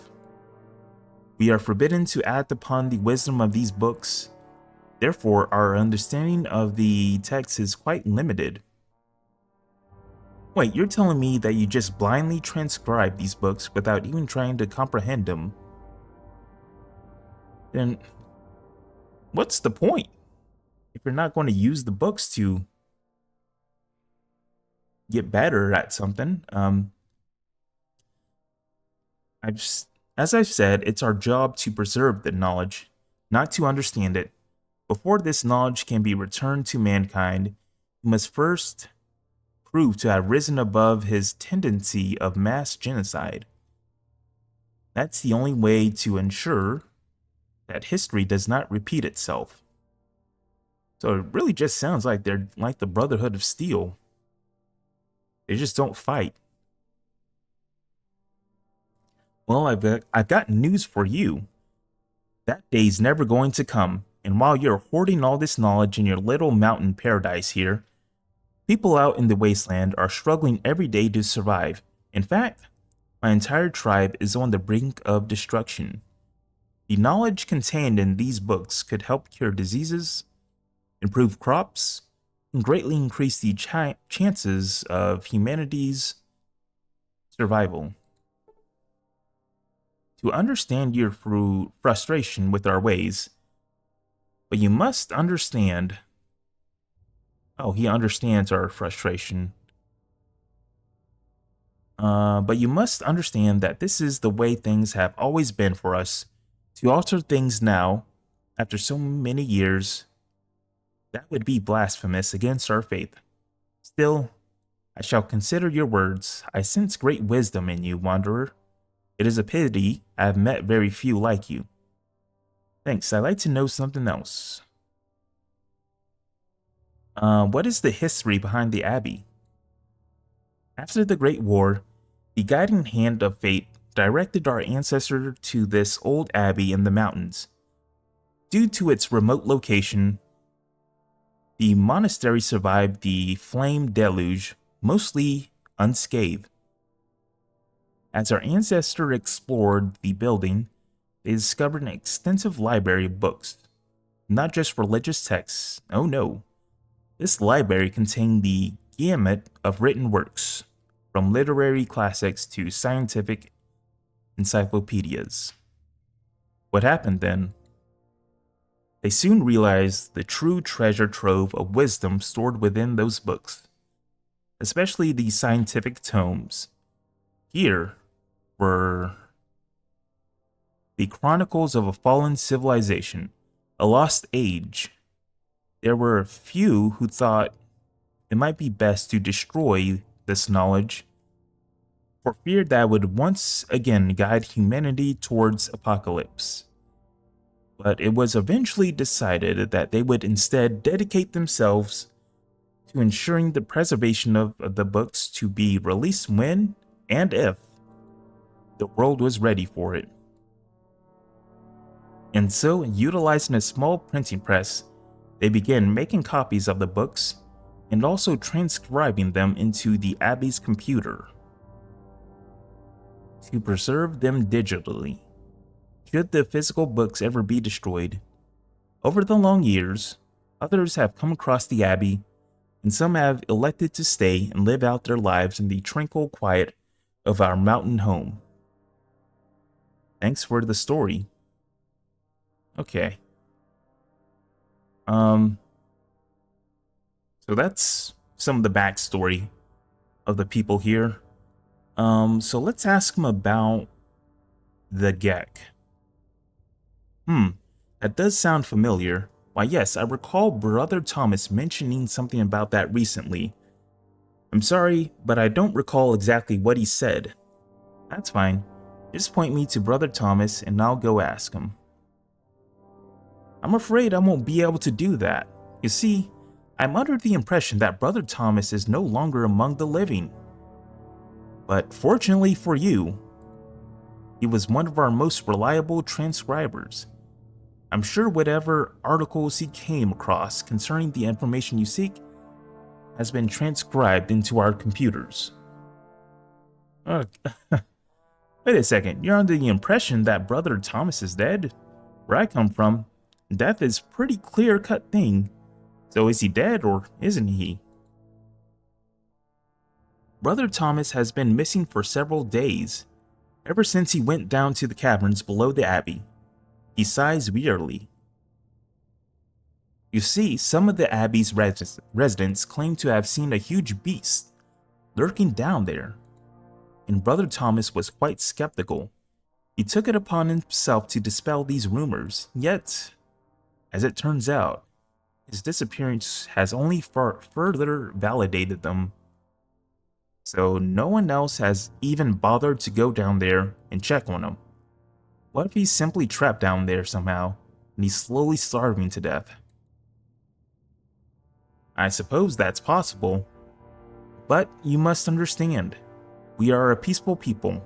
The thought of going up against one of those wasteland monsters is terrifying to us. We're simply not equipped for such confrontations. Well, I'm adventurous.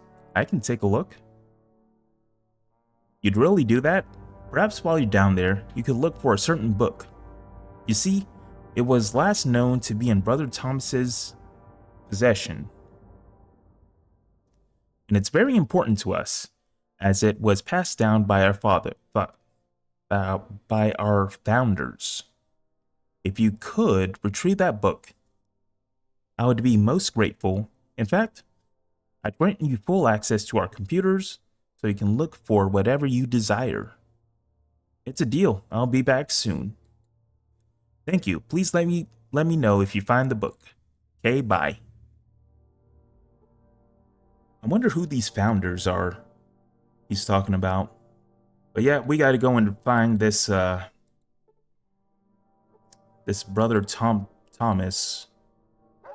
This guy's dead. He's in the caves, he's dead. So we're just doing a recovery mission.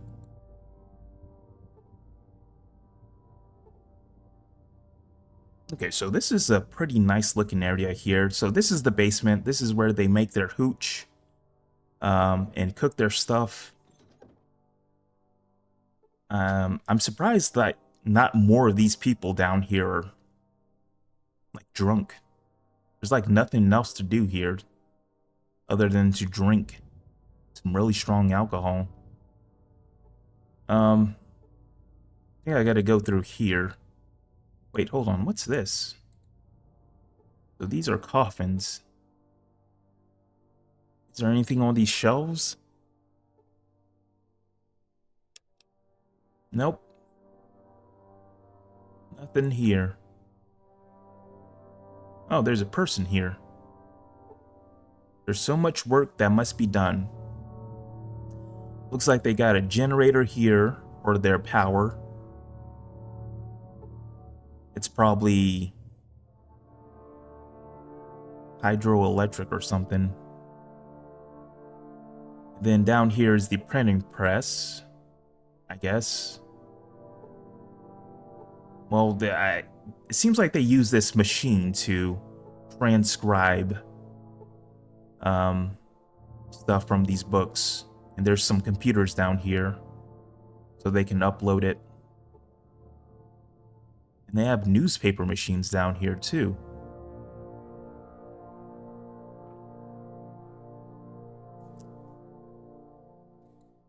Honestly, I understand why they took this location out of the original game, because there isn't much here as far as like the main story. You just learn about the Gek and Vault 13. Well, you get a little bit of lore about Vault 13 and Vault Tech. Seems like this area was just mainly used to, as far as like I'm just trying to think of like what the devs were actually thinking. They're probably using this area to kind of like increase your character's level, like more experience. That's what I'm thinking.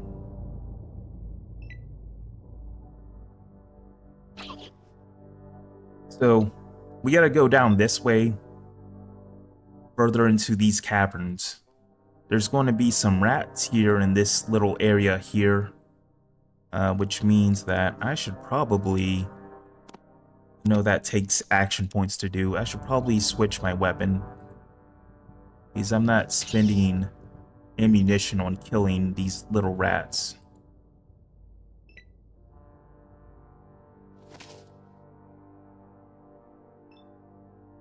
Let's go down here.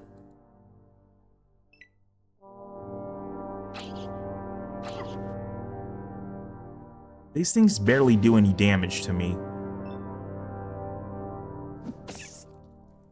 Go and punch this one.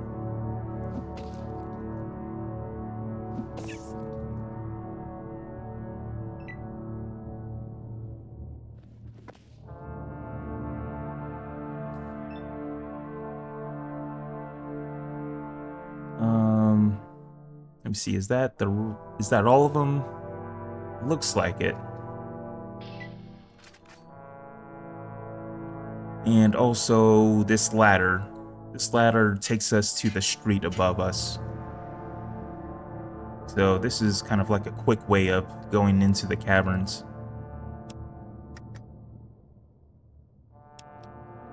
So what is further into this cavern system? Okay, it looks like we got some rad scorpions. So that guy was right. There are rad scorpions down here. And oh, look at that. There's some death claws. And there's a dead monk here. So it looks like Brother Thomas did get killed by death claws. Oh my gosh, there's a child down here. Looks like a child found his way down here and got eaten by death claws. I think there's another person around here. Alright, so these rad scorpions should be pretty easy to deal with. Luckily, there's only one deathclaw down here.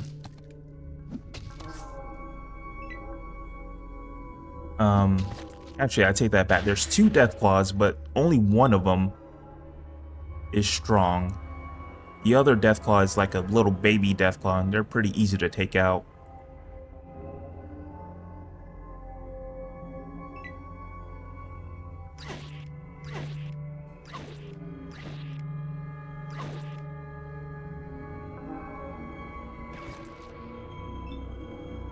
Okay, let's punch this one.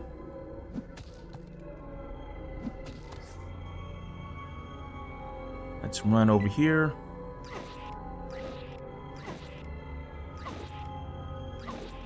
I'm getting hit for a lot of damage.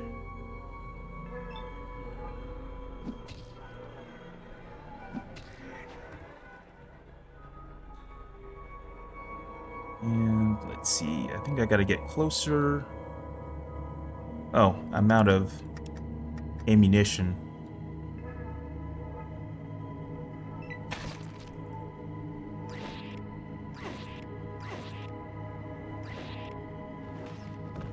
So yeah, there is a dead person here.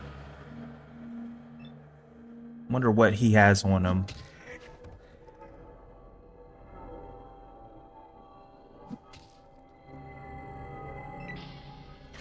Okay, there we go.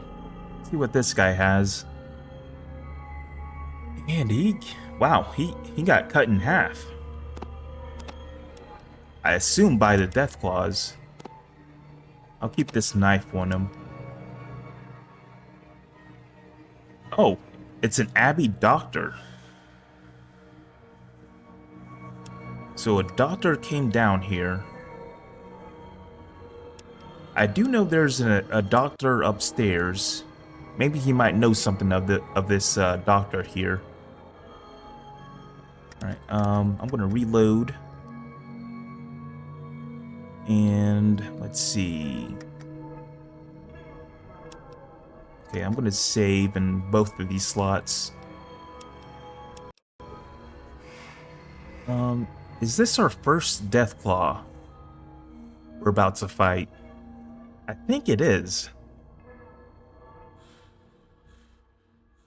Yeah, I think this is our first Deathclaw this run we're about to fight.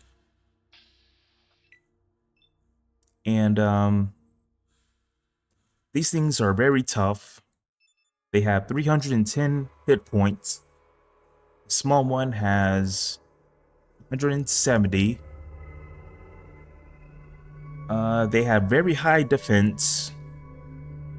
So really the only way of doing damage to these things is just to hit them in the eyes.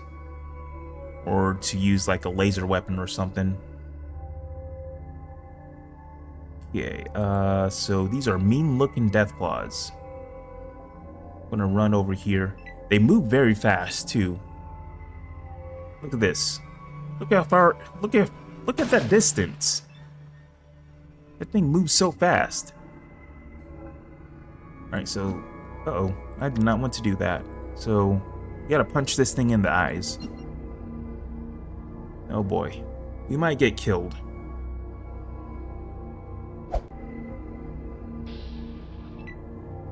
Alright, let's go run back up here.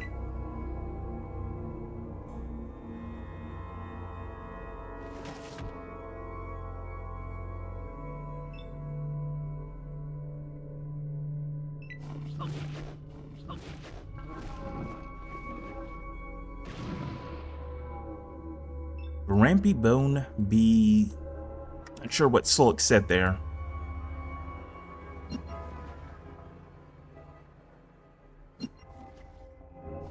Yeah, I just got it. Oh, yeah. I gotta.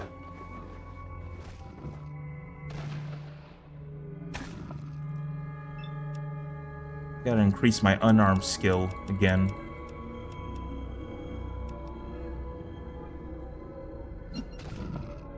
There we go. Now, okay. So the Deathclaw was critically hit in the eyes for 75 hit points, resulting in massive damage to the Deathclaw's eyes. So now, it should start running away.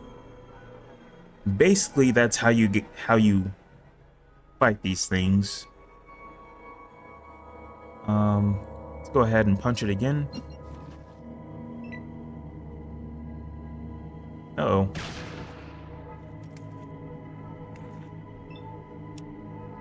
Let's save here. So now the bigger Deathclaw should be aggroed.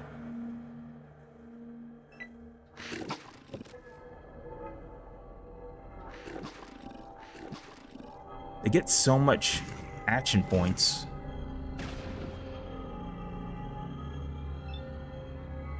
So I just gotta get lucky with this one punch here.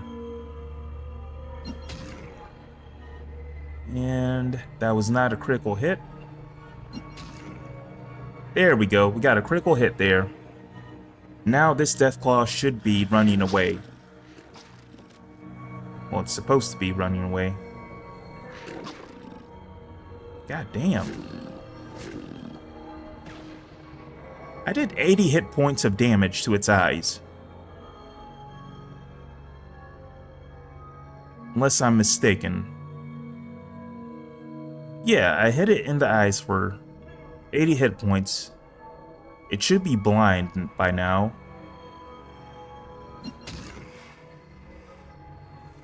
we go. Let's try it again.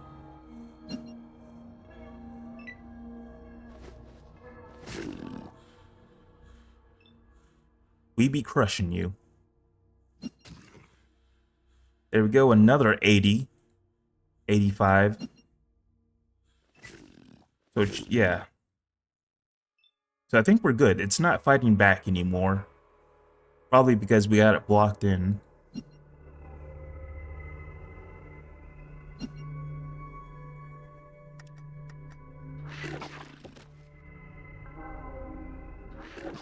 How's it still...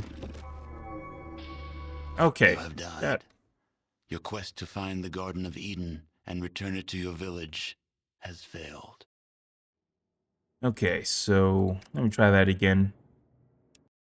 What's up, Legendaria? You have to cripple it for it to run away. So I know I have to do that. So I know crippling things, typically it runs away whenever I cripple it. For whatever reason, I'm doing like 80 hit points of damage 3 times in a row. And it still doesn't want to run away. Whatever reason.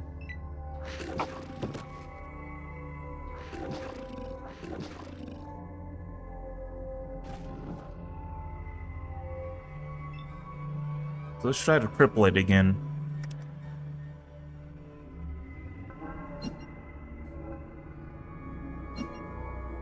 Did I? Nope. My unarmed skill is 110. So I played this off screen. And this fight was incredibly easy.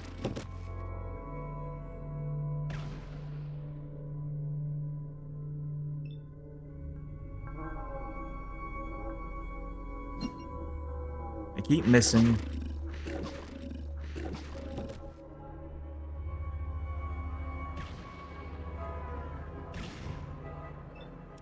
Let's try that again.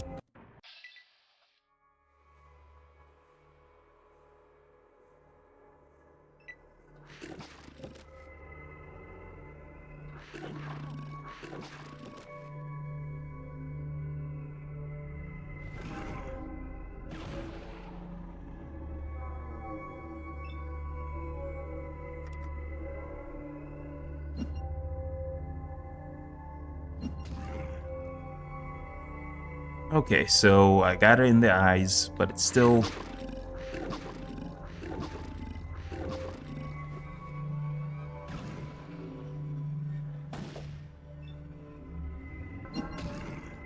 There we go. Got a crit on its eyes.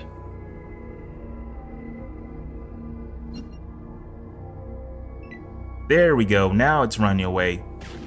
I got 3 crits on its eyes last time. It didn't want to run away. Let's go and kill it now.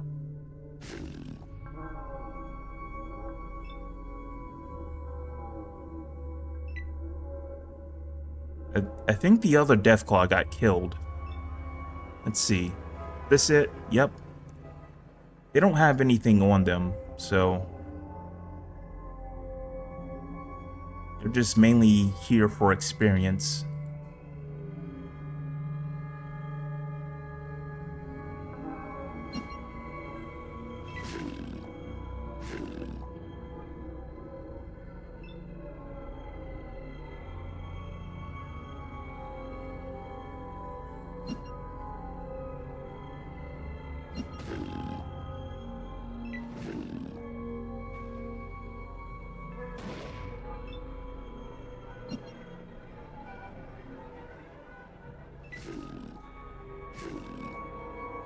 Okay, so we should be good now.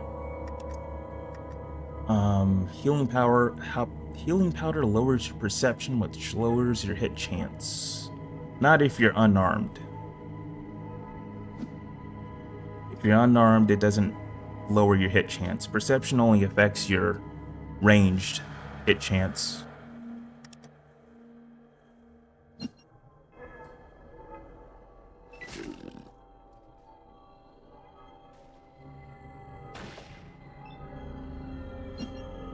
Okay.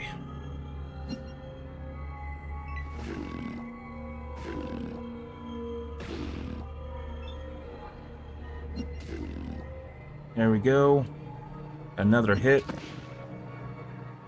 Alright, so I killed the Deathclaw. Got 500 experience for doing that. Now let's get out of here. Pick up this book. That fight was too hard for no reason. So this is the dead monk. He has his book on him. Ode to the Flame Deluge. I wonder what this book is. A novel set after a devastating nuclear war. The book excerpt describes how a violent backlash against the culture of advanced knowledge and technology that led to the development of nuclear weapons took place shortly after this war. Anyone of learning, and eventually anyone who could even read, was likely to be killed. Well then, let's go and take this back to the abbot. Alright. I think I'm out of ammo for my power fist. Yes, I am. Well, but I just gotta pick up some more. I think that's going to be our only fight for the rest of the episode.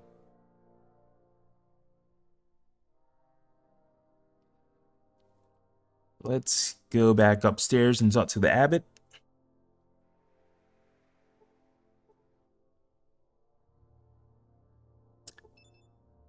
For whatever reason, my companions keep blocking me in on the second floor.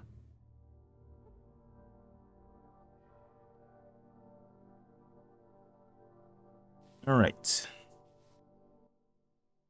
Hello, my friend. I've killed your beast, and I've got your book.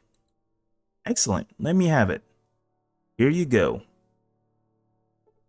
He takes the book from you and caresses its cover as if to soothe it. You have done us a great service. You now have full access to our computers in the library. Tell Brother Paul I grant you permission to access our files. Thank you. Alright, and we get 200 experience points for doing that.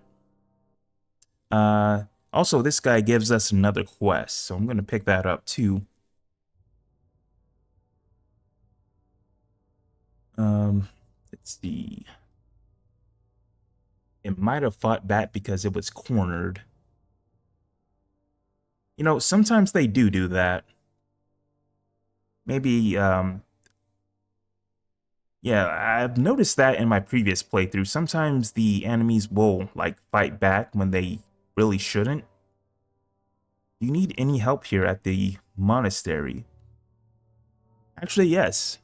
Our main water pump has been acting up for some time. Now it finally seems to have broken down completely. If you know anything about machinery, do you think you could take a look and see if something could be done? There are a few merchants already working on it. I fear that little progress has been made, though. I'm happy to help. I'll report back on the progress. So we gotta fix this water pump. It's pretty easy. Pretty easy quest to do.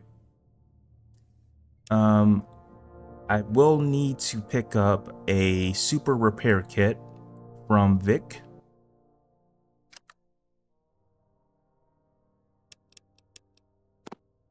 So this quest requires either a super repair kit or I think another tool. Either it's going to be a wrench or a plier to do this repair job. Let's go downstairs and check out this pump. So even though my repair skill is pretty low, it's at 21%, I can still do this quest. Let's go and talk to this merchant. So he's working on this water pump. Wipes the sweat from his forehead. Yeah, you need something? The abbot said you might need some assistance. What seems to be the trouble? The main water pump for the Abbey is busted. The damn thing was breathing its last the past few days, and now it's finally gone out. Well, I'm not that great with machines, but perhaps I can see if something can be done. Sure, no one's stopping you. Who are these other guys? Talk to the boss if you need something. This is taking longer than I thought. Alright, let's take a look at it. What is wrong with it? You open the machine and look inside. You see a lot of rusty gears and motors. One of the motors has a crack in it. Call it a day. That's good enough. Couldn't fix it. Investigate more. Upon closer inspection, you see that the crack is not the cause of the trouble, but rather the connection for where the wires go. The connectors seem to have burned out over the years of use. It's going to take a whole new motor, as well as a new set of wires to get this machine working again. Okay. It just needs a new motor. Oh, it's you again. Any luck? Actually, yes, I looked inside and it seems the motor is completely busted. The connections are shot, so we're going to have to get our hands on a new motor, as well as some wires to reconnect everything since the old wires are fried. The connectors are shot on the main motor. Well, I got some wires here with me that will work, but not that specific motor. I'm sure Vault City has the part though. Go there and speak with Harry in the main courtyard. Tell him Dave sent you. Damn motor is expensive, but he should give you a good deal. I'll head there now, be back soon. It looks like perception doesn't affect melee or unarmed. Could have sworn it did because I stopped using healing powders because of it. I mostly play with guns. Yeah, I thought that too, until I read what perception does, and then, oh, that doesn't really affect unarmed skill. Okay, so we gotta go to Vault City, and, find this motor. City of Tight Asses. Nice to see you, citizen.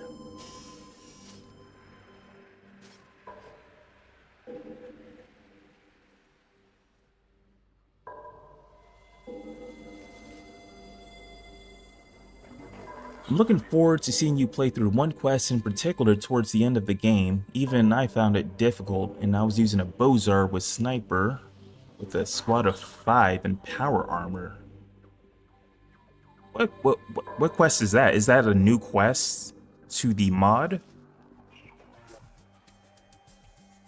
I think I end up having to use chems in order to beat it. I remember there's one quest, the original game, that I couldn't beat because the guy was too strong. It was at the I think it was the Mariposa military base. There was a super mutant who just kept spawning death claws and stuff. I couldn't beat him. Hello there, what can I do for you? Dave sent me. We're trying to fix a broken water pump, and he said you'd have a replacement motor. Yeah, it's the one that leads you to the EPA. Oh. Okay, so I haven't seen that one. Working with Dave, eh? Yeah, I know the fella. I see he's got a knack for getting others to do his legwork. Lazy bastard. He chuckles. Anyway, I think I got what you're looking for, but let me just go back and check. There he goes into the back room where you hear boxes being shuffled and moved around. Returns a minute later. Yep, got it right here. $500 and she's all yours. Sure, here's the money.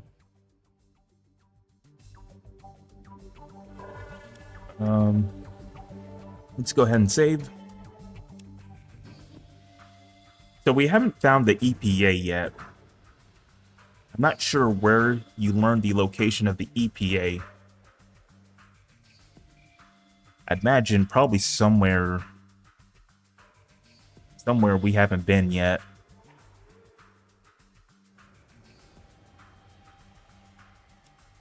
Let's see. I guess I could sell some stuff to this guy. Let me go ahead and sell some stuff to Harry. Or Henry, whatever his name is. What was his name?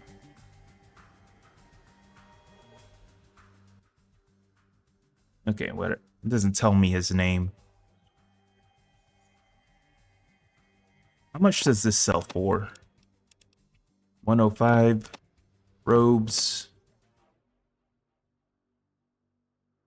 395.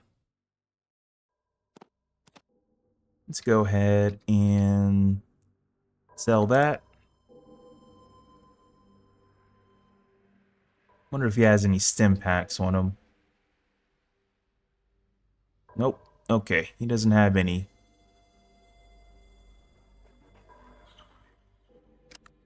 That's a good trade. So we have a lot more money now. $4,600.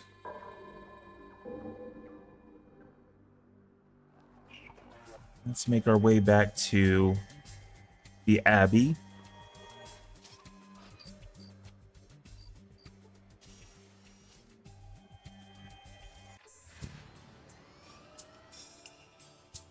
There are 3 ways. Random encounter, the quest I was talking about, which is near San Francisco, and Myron. Okay, so we're about to pick up Myron pretty soon. So I'll just go that route. Someone wanted me to add him as a companion. Probably just going to have him follow me around for a couple episodes.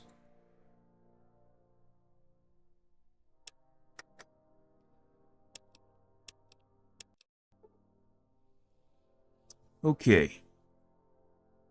So now we just got to go over here and tell him we got the motor. We have the motor.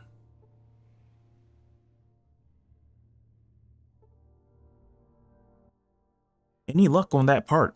This machine won't fix itself. Yep, I got the part right here. Excellent. Want me to install the damn thing, or do you want to yourself? I think I can handle it. Step aside. So you get more experience if you install the motor by yourself. Let's go ahead and install it. You are going to need more than just your hands to fix this machine. Perhaps some tools would help with installing this part. So let's use a super repair kit. And you gain 800 experience points. You should notify the head monk that the water pump is now fixed. And like that, it is fixed. The fan is up here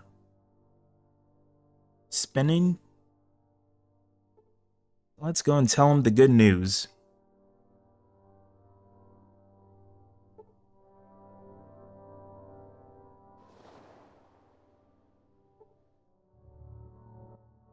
I fixed your broken water pump.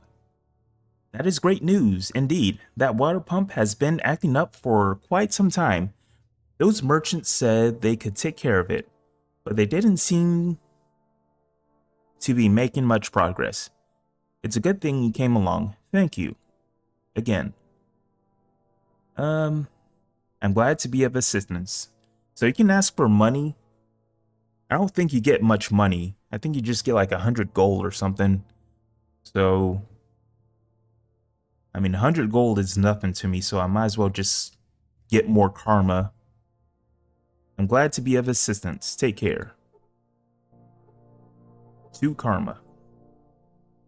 That's all you get. So now we're done talking to the abbot. Let's go and let's see. Let's go and talk to Samuel. So Samuel is going to be actually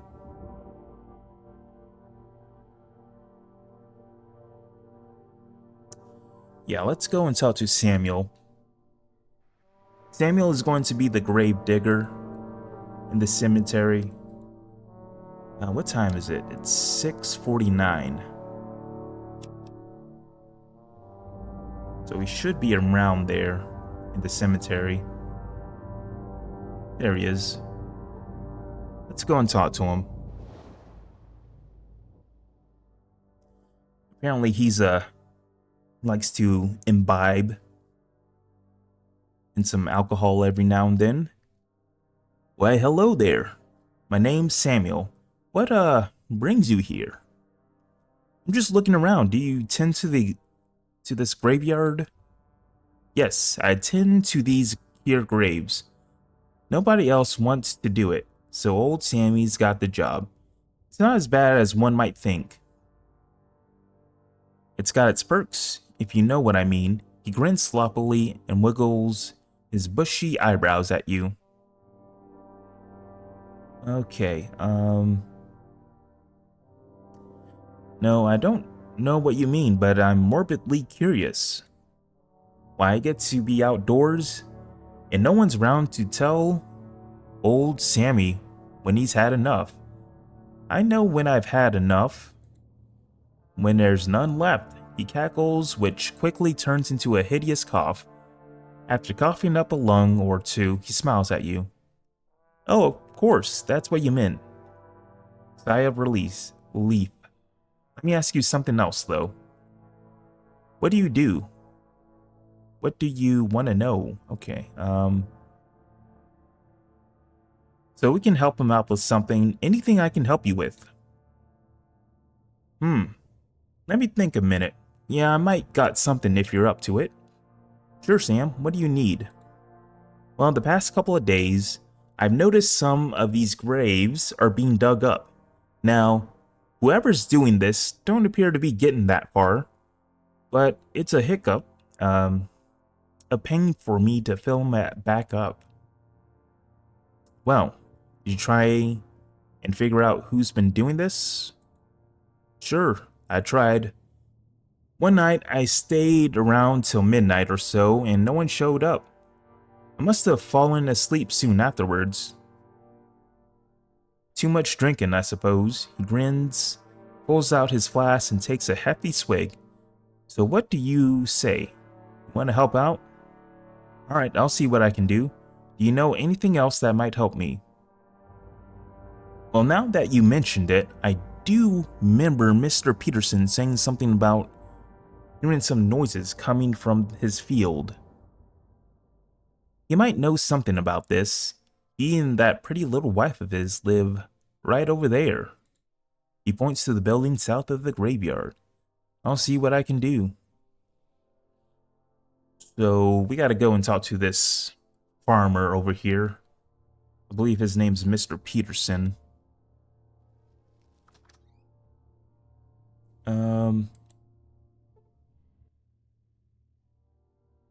Hello, friend. Haven't seen you around here before. First time to the Abbey? Yeah, what can you tell me about this place? Actually, let's go and ask him about his... Yeah, let's ask about the graves. Brother Samuel said you might know something about who is disturbing the graves. He said he heard some noises coming from your crops. Brother Samuel sent you here. What's that drunkard up to now? Tending to the graves as usual, I suppose. So about what you heard? John sits down in his chair and pours himself a shot of whiskey. It all began a couple of days ago. My wife and I were preparing for bed when we heard some rustling out in the field. I grabbed my lantern and rushed outside to see if I could find the source of this noise. As soon as I made it to the fields, though, the noise had stopped. Go on. Well, the next night, we didn't hear a thing, but the night after that, we heard rustling coming from the field again. This time, I crept to the window and looked out rather than rushing outside. Peering into the darkness, I saw a dim light, like from an old lantern or something, moving among the crops. After a couple minutes, the light moved toward the cemetery. Go on. I wanted to go out and confront whoever or whatever it was, but the wife convinced me to stay inside and check on things in the morning. So the next morning, I see some of my crops had been eaten, and there's fresh footprints all around. Now, I don't mind feeding the poor, but I don't take kindly to thieves. After that, I asked Brother Samuel if anything had happened in the graveyard. That's when he told me someone had begun digging up some of the graves. Apparently, whoever's doing this isn't strong enough to dig in one night. I guess it's an old beggar, hoping to dig up some treasure. If you ever find out who's doing this, please tell him to stop by. There's no need for thievery here in the Abbey, and I'd be willing to help this person in any way I can. Okay, I'll see what I can do. Okay, I'll try and catch this individual. Maybe I'll wait around midnight and see if I can find anything out. Well, thanks for the information. Take care. Okay, so we just gotta wait until midnight. Some dude is supposed to pop out and start hanging around the graveyard. So let's wait until midnight.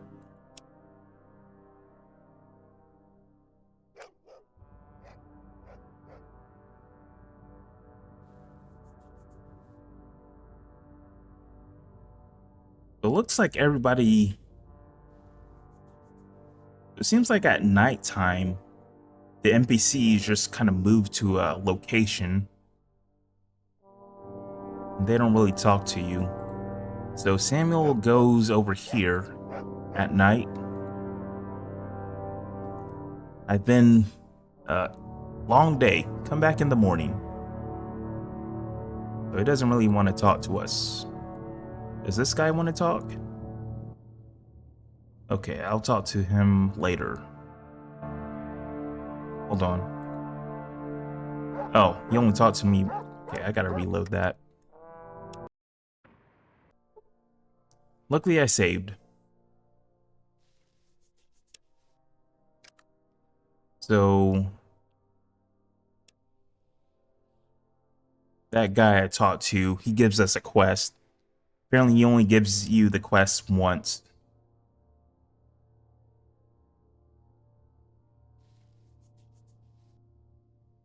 Okay, so around here, there should be an old guy walking up. So here's the guy in question. The old man jolts with surprise when he sees you approach. Look, I really must be going. Now you hold on a minute. You grab the man by the arm as he begins to walk away. Who are you, and what are you doing here at this hour? What? Why, the man's name is Tom. And can an old man enjoy a nightly stroll anymore without getting asked a bunch of questions? Not when he's slinking around like a thief and carrying a shovel. Let's try to be nice to this guy. Alright, fine. But why are you carrying a shovel? You mean this old thing? He glances down at the rusty shovel in his hands. Well, you never know when you might find something that needs digging up. Always be prepared, I say. Find something, eh? You mean like something in a grave? Tom's eyes widen. I'm not quite sure what you, mean. Tom, you're in a graveyard. You've got mud all over you, and it's past midnight. Why, even Tor could draw a conclusion from this. It's time to start giving me some answers. Tom, why are you digging up these graves? So, I guess he's referencing Tor from Klamath. Tor wasn't really that dumb. I don't remember him being that dumb. He puts down the shovel and sighs. Alright, I'll tell you. My body ain't what it used to be. I've got no job, and no real means to get food. I know grave digging ain't something that folks smile upon, but it's been a way for me to bring in some money. I'm just trying to survive. I don't mean no harm.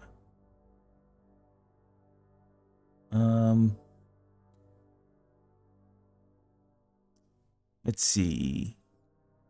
Which option should I choose? I guess the first one. I've heard you've also been stealing crops from the farmer here. The old man fidgets uncomfortably. I couldn't help it. I was just so hungry and the food looked so good. Please, I don't mean any trouble. Look, I'll just go away and you won't see me here again, I promise.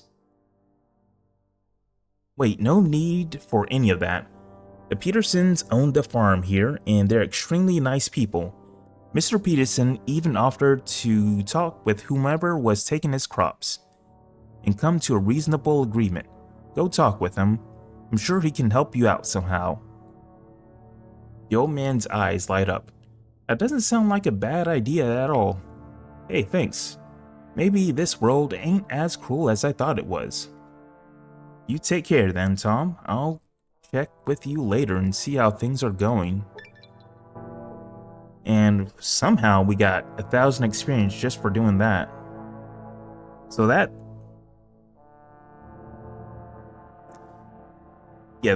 quest didn't really require any skill checks, so I'm kind of confused as to why you would get so much experience.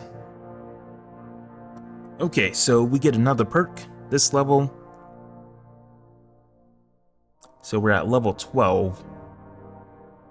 Let's see what perk do I want to choose. Okay, so I think I'm gonna choose Living Anatomy. So let's read this. You have a better understanding of living creatures and their strengths and weaknesses. You get a one-time bonus of 10% to Doctor, and you do plus 5 damage per attack to living creatures. So this is pretty good. I could also take more criticals, which might help my build a little bit more. You are more likely to cause critical hits in combat if you have this perk. Each level of more criticals gets you an additional plus 5% chance to cause a critical hit. Honestly, that doesn't seem that good. You just get 5%. That's all you get. With Living Anatomy, you get a one-time bonus of 10% to Doctor, and plus, yeah, this one's better. Let's go with this one.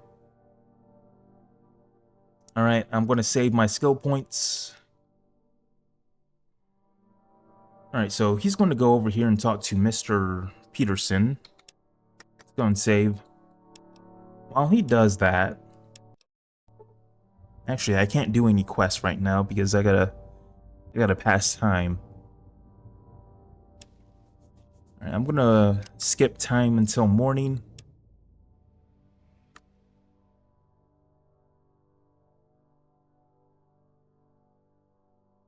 And he's still walking to Mr. Peterson.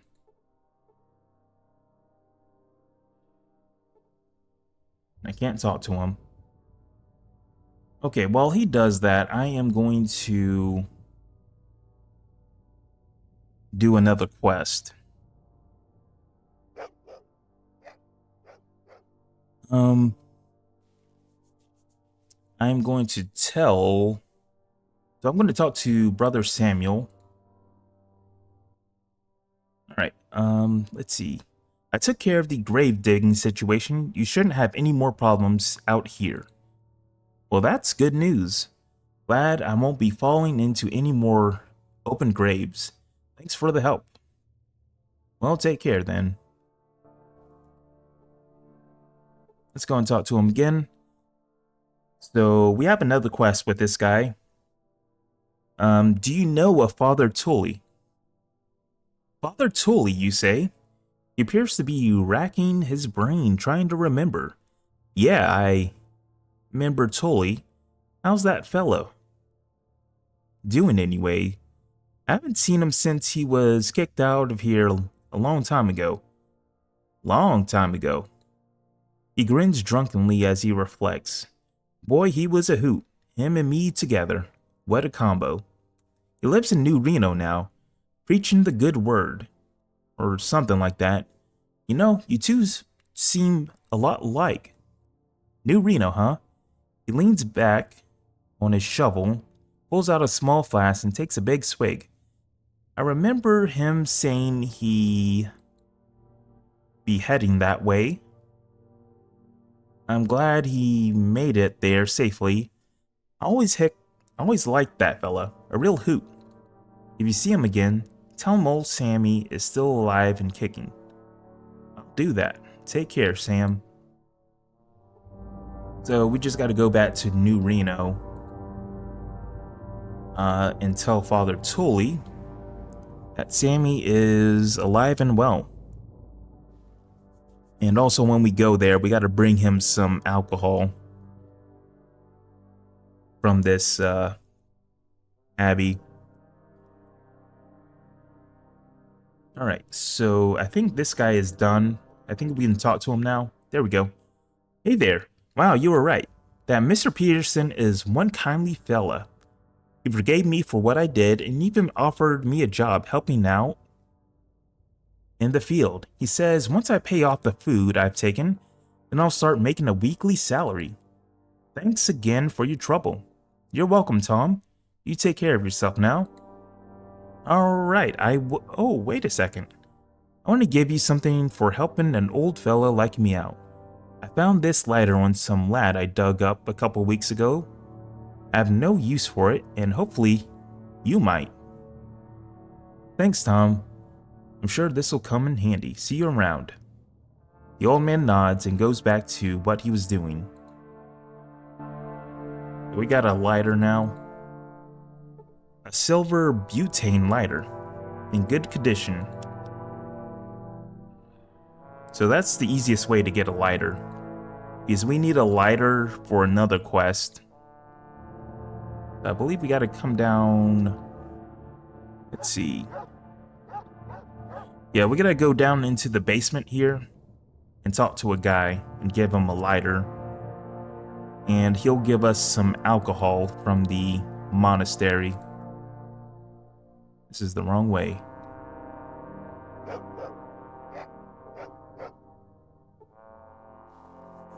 Alright, so one of these guys... You see Hank. Could someone bring me a lighter? Oh, we found him. Hey buddy, do you have a lighter on you? Yep. Hand your lighter to him. This is perfect, thanks. Out of curiosity, what exactly are you doing here? We brew our own alcohol here at the monastery. Some of the most powerful stuff you'll taste in the waste. Mind if I try some? Sure, since you brought me a lighter, here's one on the house. Hold on to it. And we got a bottle of wine. A fresh bottle of Abbey's finest wine. It weighs 1 pound. So we gotta give that to Father Tully. I think we get a bunch of experience if we do that. Alright, so on to the next quest. Move out of the way, Vic. So I gotta talk to this person up here.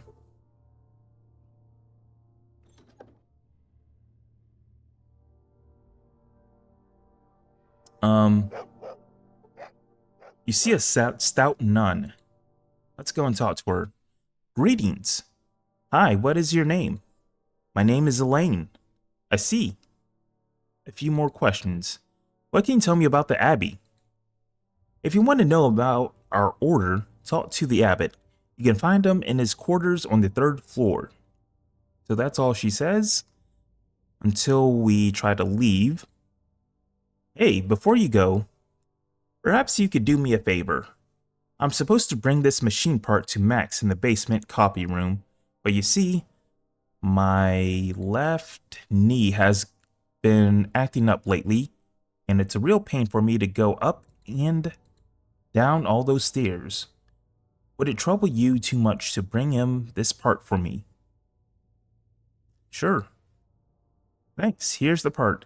The copy room is in the basement. Just use the stairs directly behind Brother Matthew in the chapel area. Not a problem.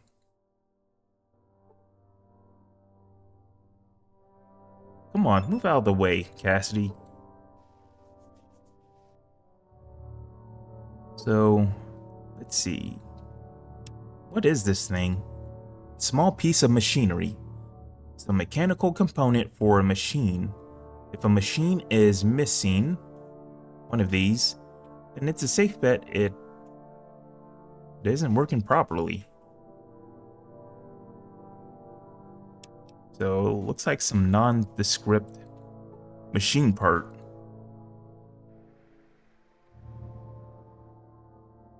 Okay, so we gotta go down the basement this way. There's a secret passage. What is back here? What's in this room?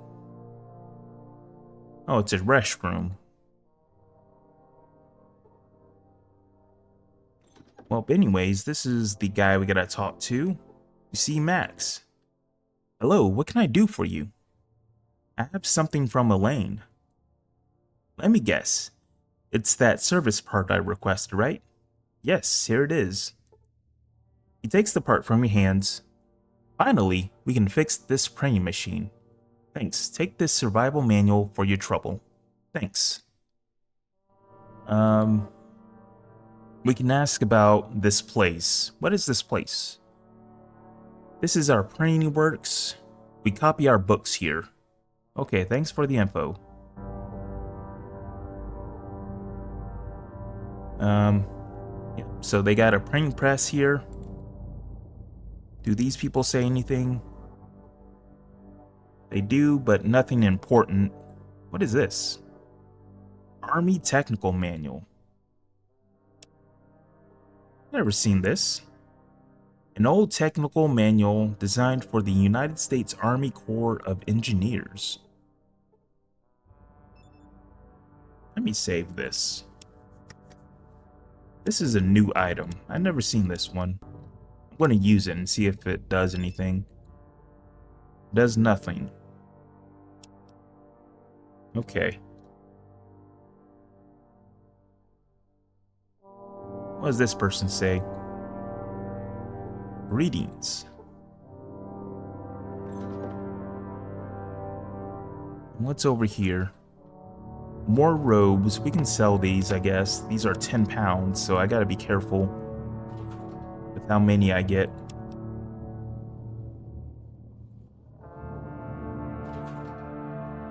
I still haven't encountered that random encounter, or rather special encounter, where you get that Bridge Keeper robes. Should be seeing more special encounters though, since my outdoorsman skill is so high.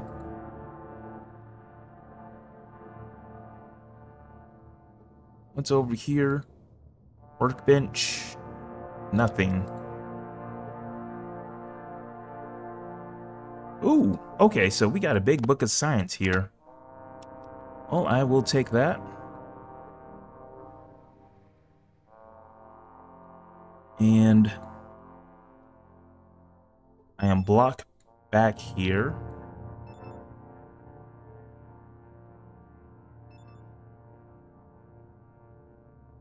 Okay, I'm still blocked.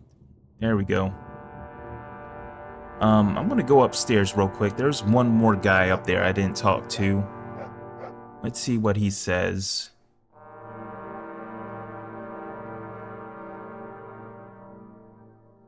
What does this guy say? Brother John.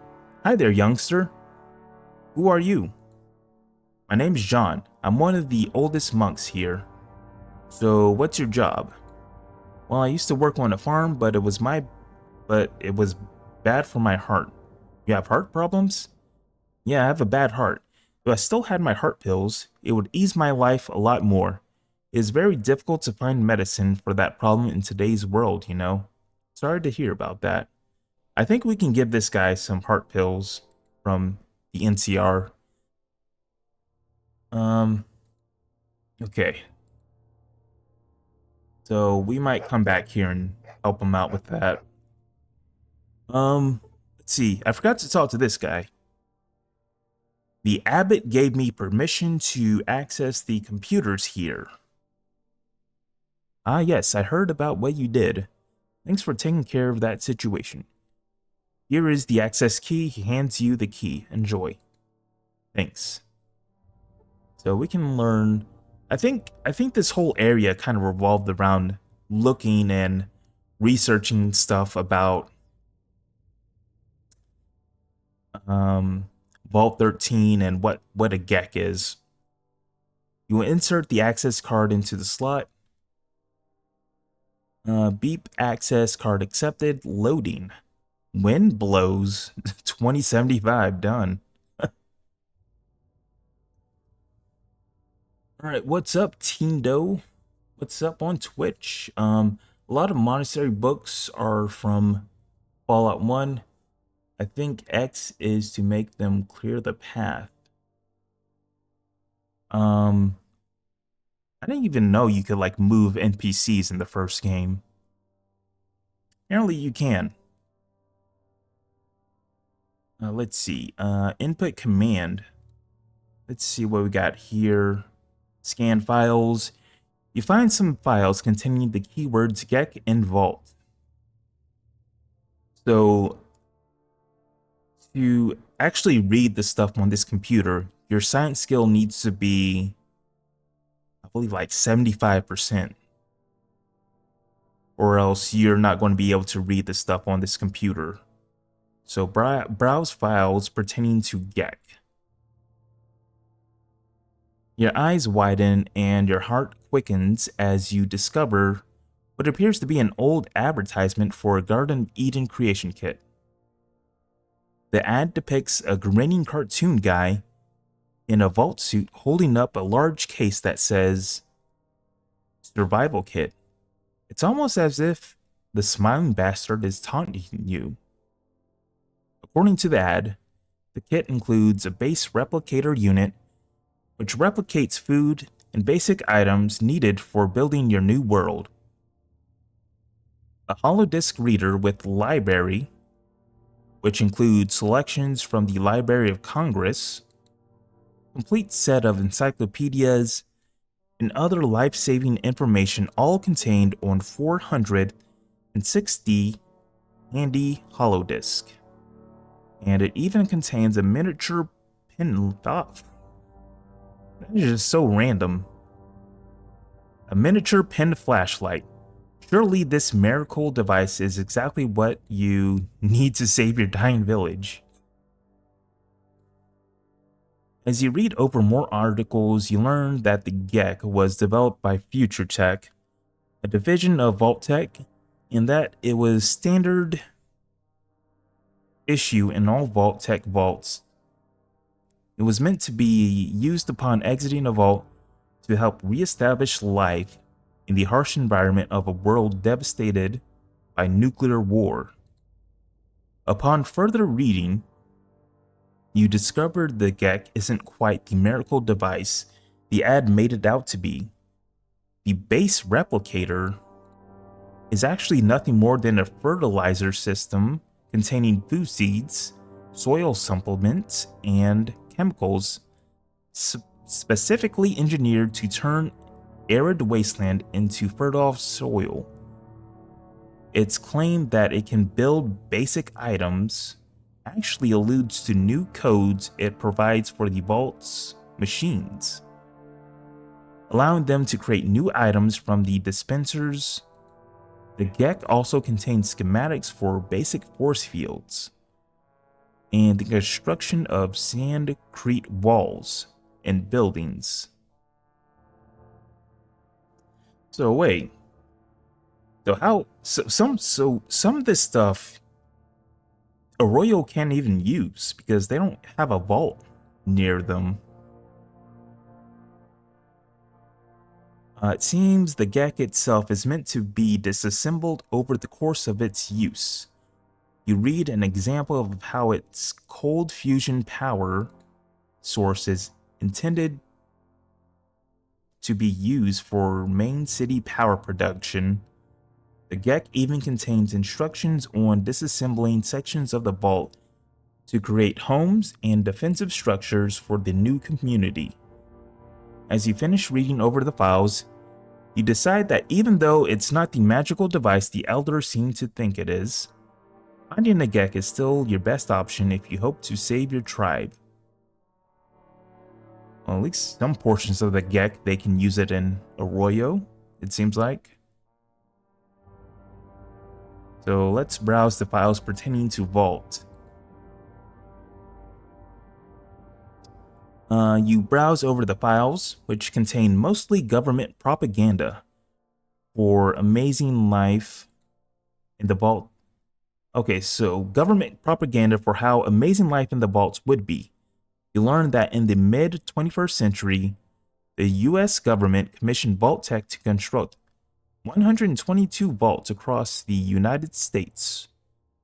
These vaults were meant to serve as shelters for up to 1,000 United States citizens in the event of a nuclear holocaust within the safe confines of the underground vaults. The vault dwellers could live out a luxurious existence as they await the signal informing them that the service world is once again inhabitable. You continue browsing the files, but the only mention you could find of Vault 13 simply states that it's locked in California, which doesn't help you much. Well, we already kind of know that Vault 13 is going to be in California, or New California rather. You can play rock, paper, scissors against the computer. I don't think you get anything if you win.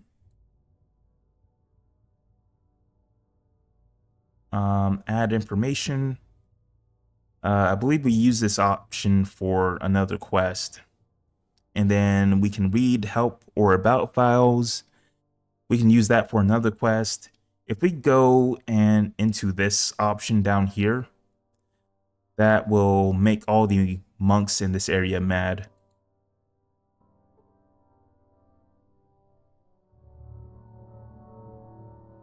If you can't read Monastery book, then just throw it away. It's useless here. The Restoration Project adds some hotkeys to the game. If you are blocked by your teammates, there's a hotkey to make everyone move from you. There's also another hotkey to make them move closer.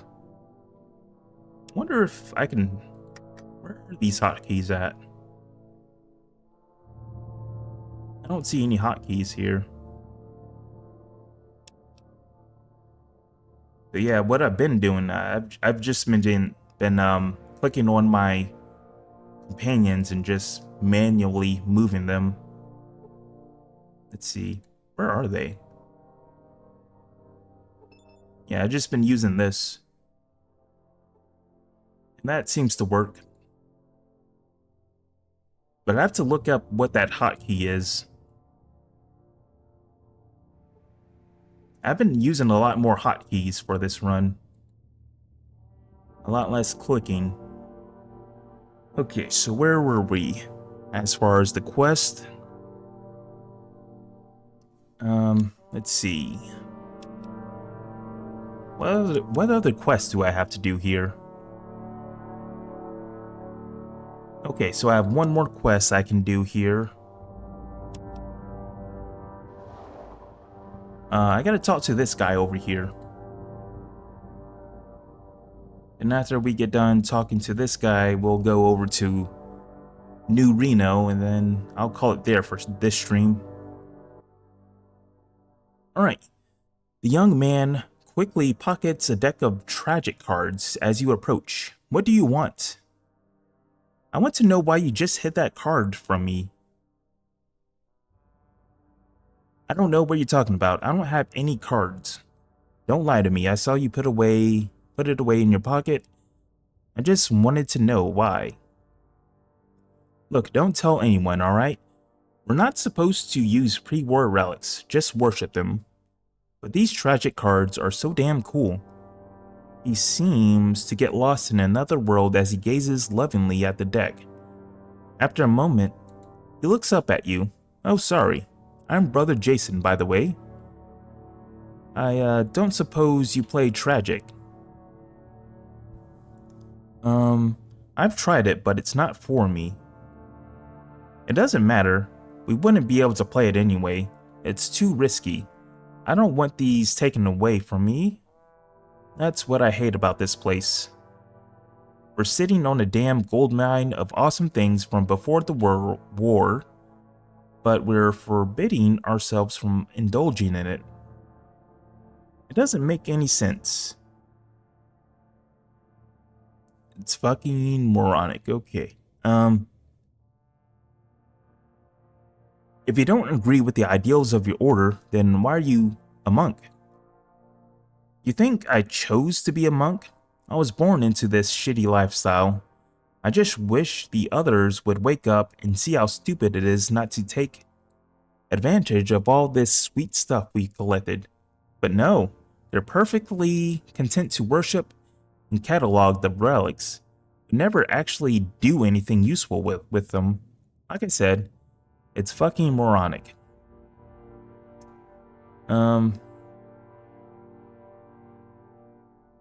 If you think it's so stupid, then why don't you do something to try to change things? About as moronic as me sitting here listening to you bitch about your life. Bye. Got a point. That does sound pretty stupid. So we gotta tell this guy to leave. Let's go with the third option. Actually, I do have an idea how to change things. Maybe you could help me out. You see, the monks here have spent years transcribing pre-war information into our computer database. If someone were to accidentally format the database, they lose all that work. I think something like that might shock them back to their senses. You might finally give up this stupid way of life. So what do you say?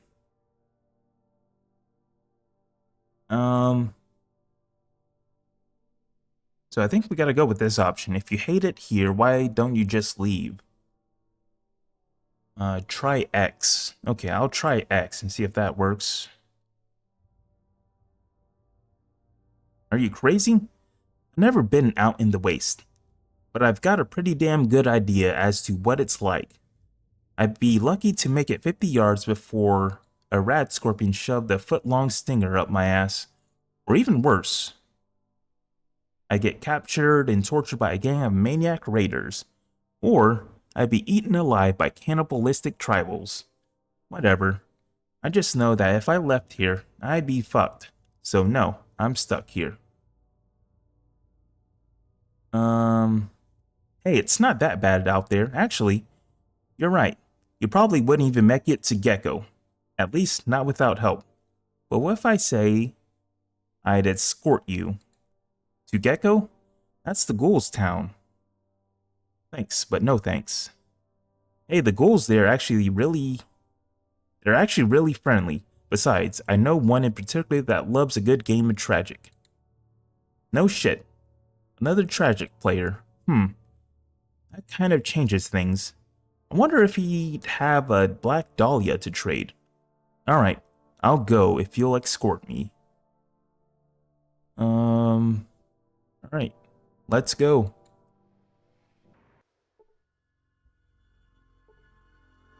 Let me see if X does it. Oh, there we go. Yeah, X does work. I didn't know that. Hey, thanks for the tip, Tindo, too.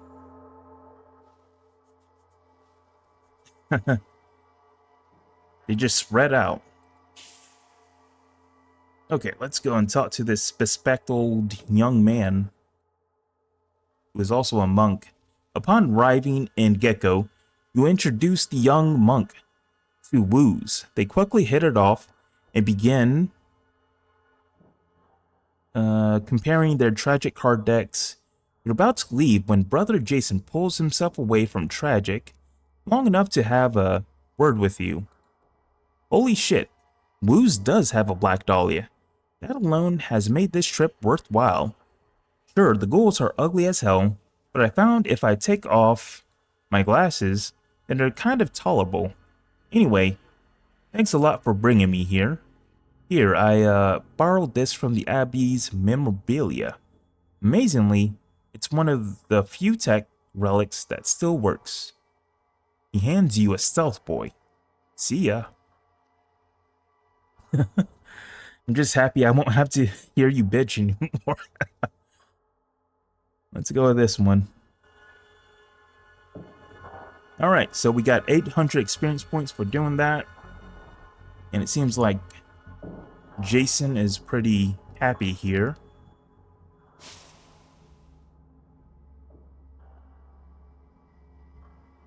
Alright, so is my car down here? Yes, it is.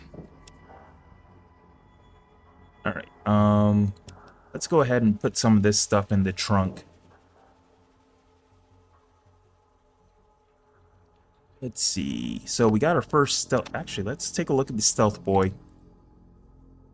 So we don't really get these very often in these runs. Stealth boy. Arabico stealth boy.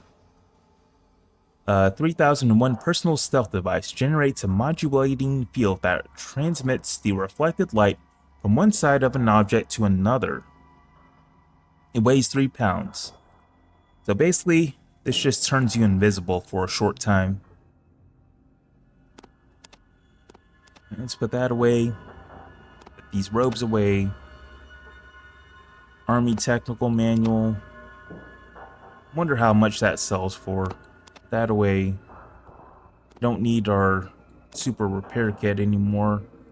I'm going to use this big book of science. H to holster your party's weapon. Oh, wow. That's so cool. And R to move everyone closer. Wow. Oh my gosh. Look at that. So cool.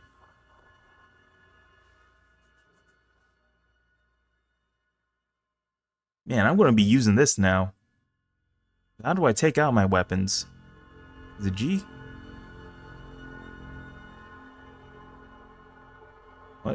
What did... Okay, well, anyway. I guess they'll take out their weapons when they get into a fight. Alright, let's save. So... Let's see. Let's use this book. Now, our science skill is a lot... Actually, I don't even think that increased our science... Okay, yeah, it did. Our science skill was at 75, now it's at 77. Alright, so we're good there. Now we just gotta go to New Reno. And luckily, he's not drunk. Well, he's not passed out.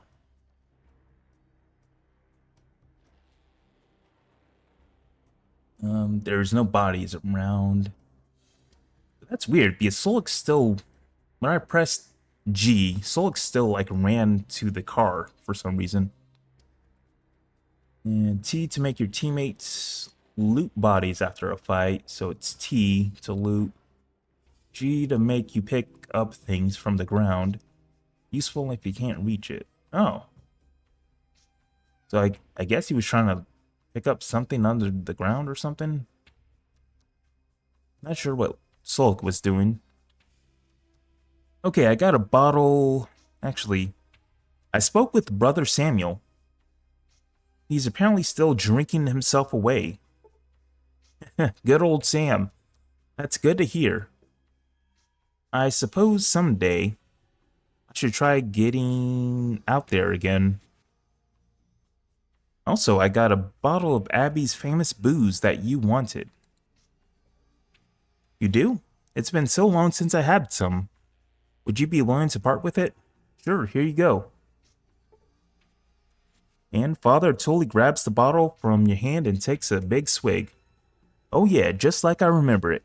He takes several more swigs, waves weakly at you, and stumbles away to the back room. You hear groaning, followed by it.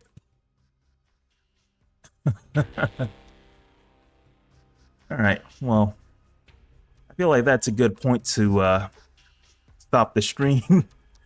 So Father Tully has passed out. Alright, so yeah, thank you for watching. Hope you guys have a great week. I might be back tomorrow to play more Fallout 2 Restoration Project.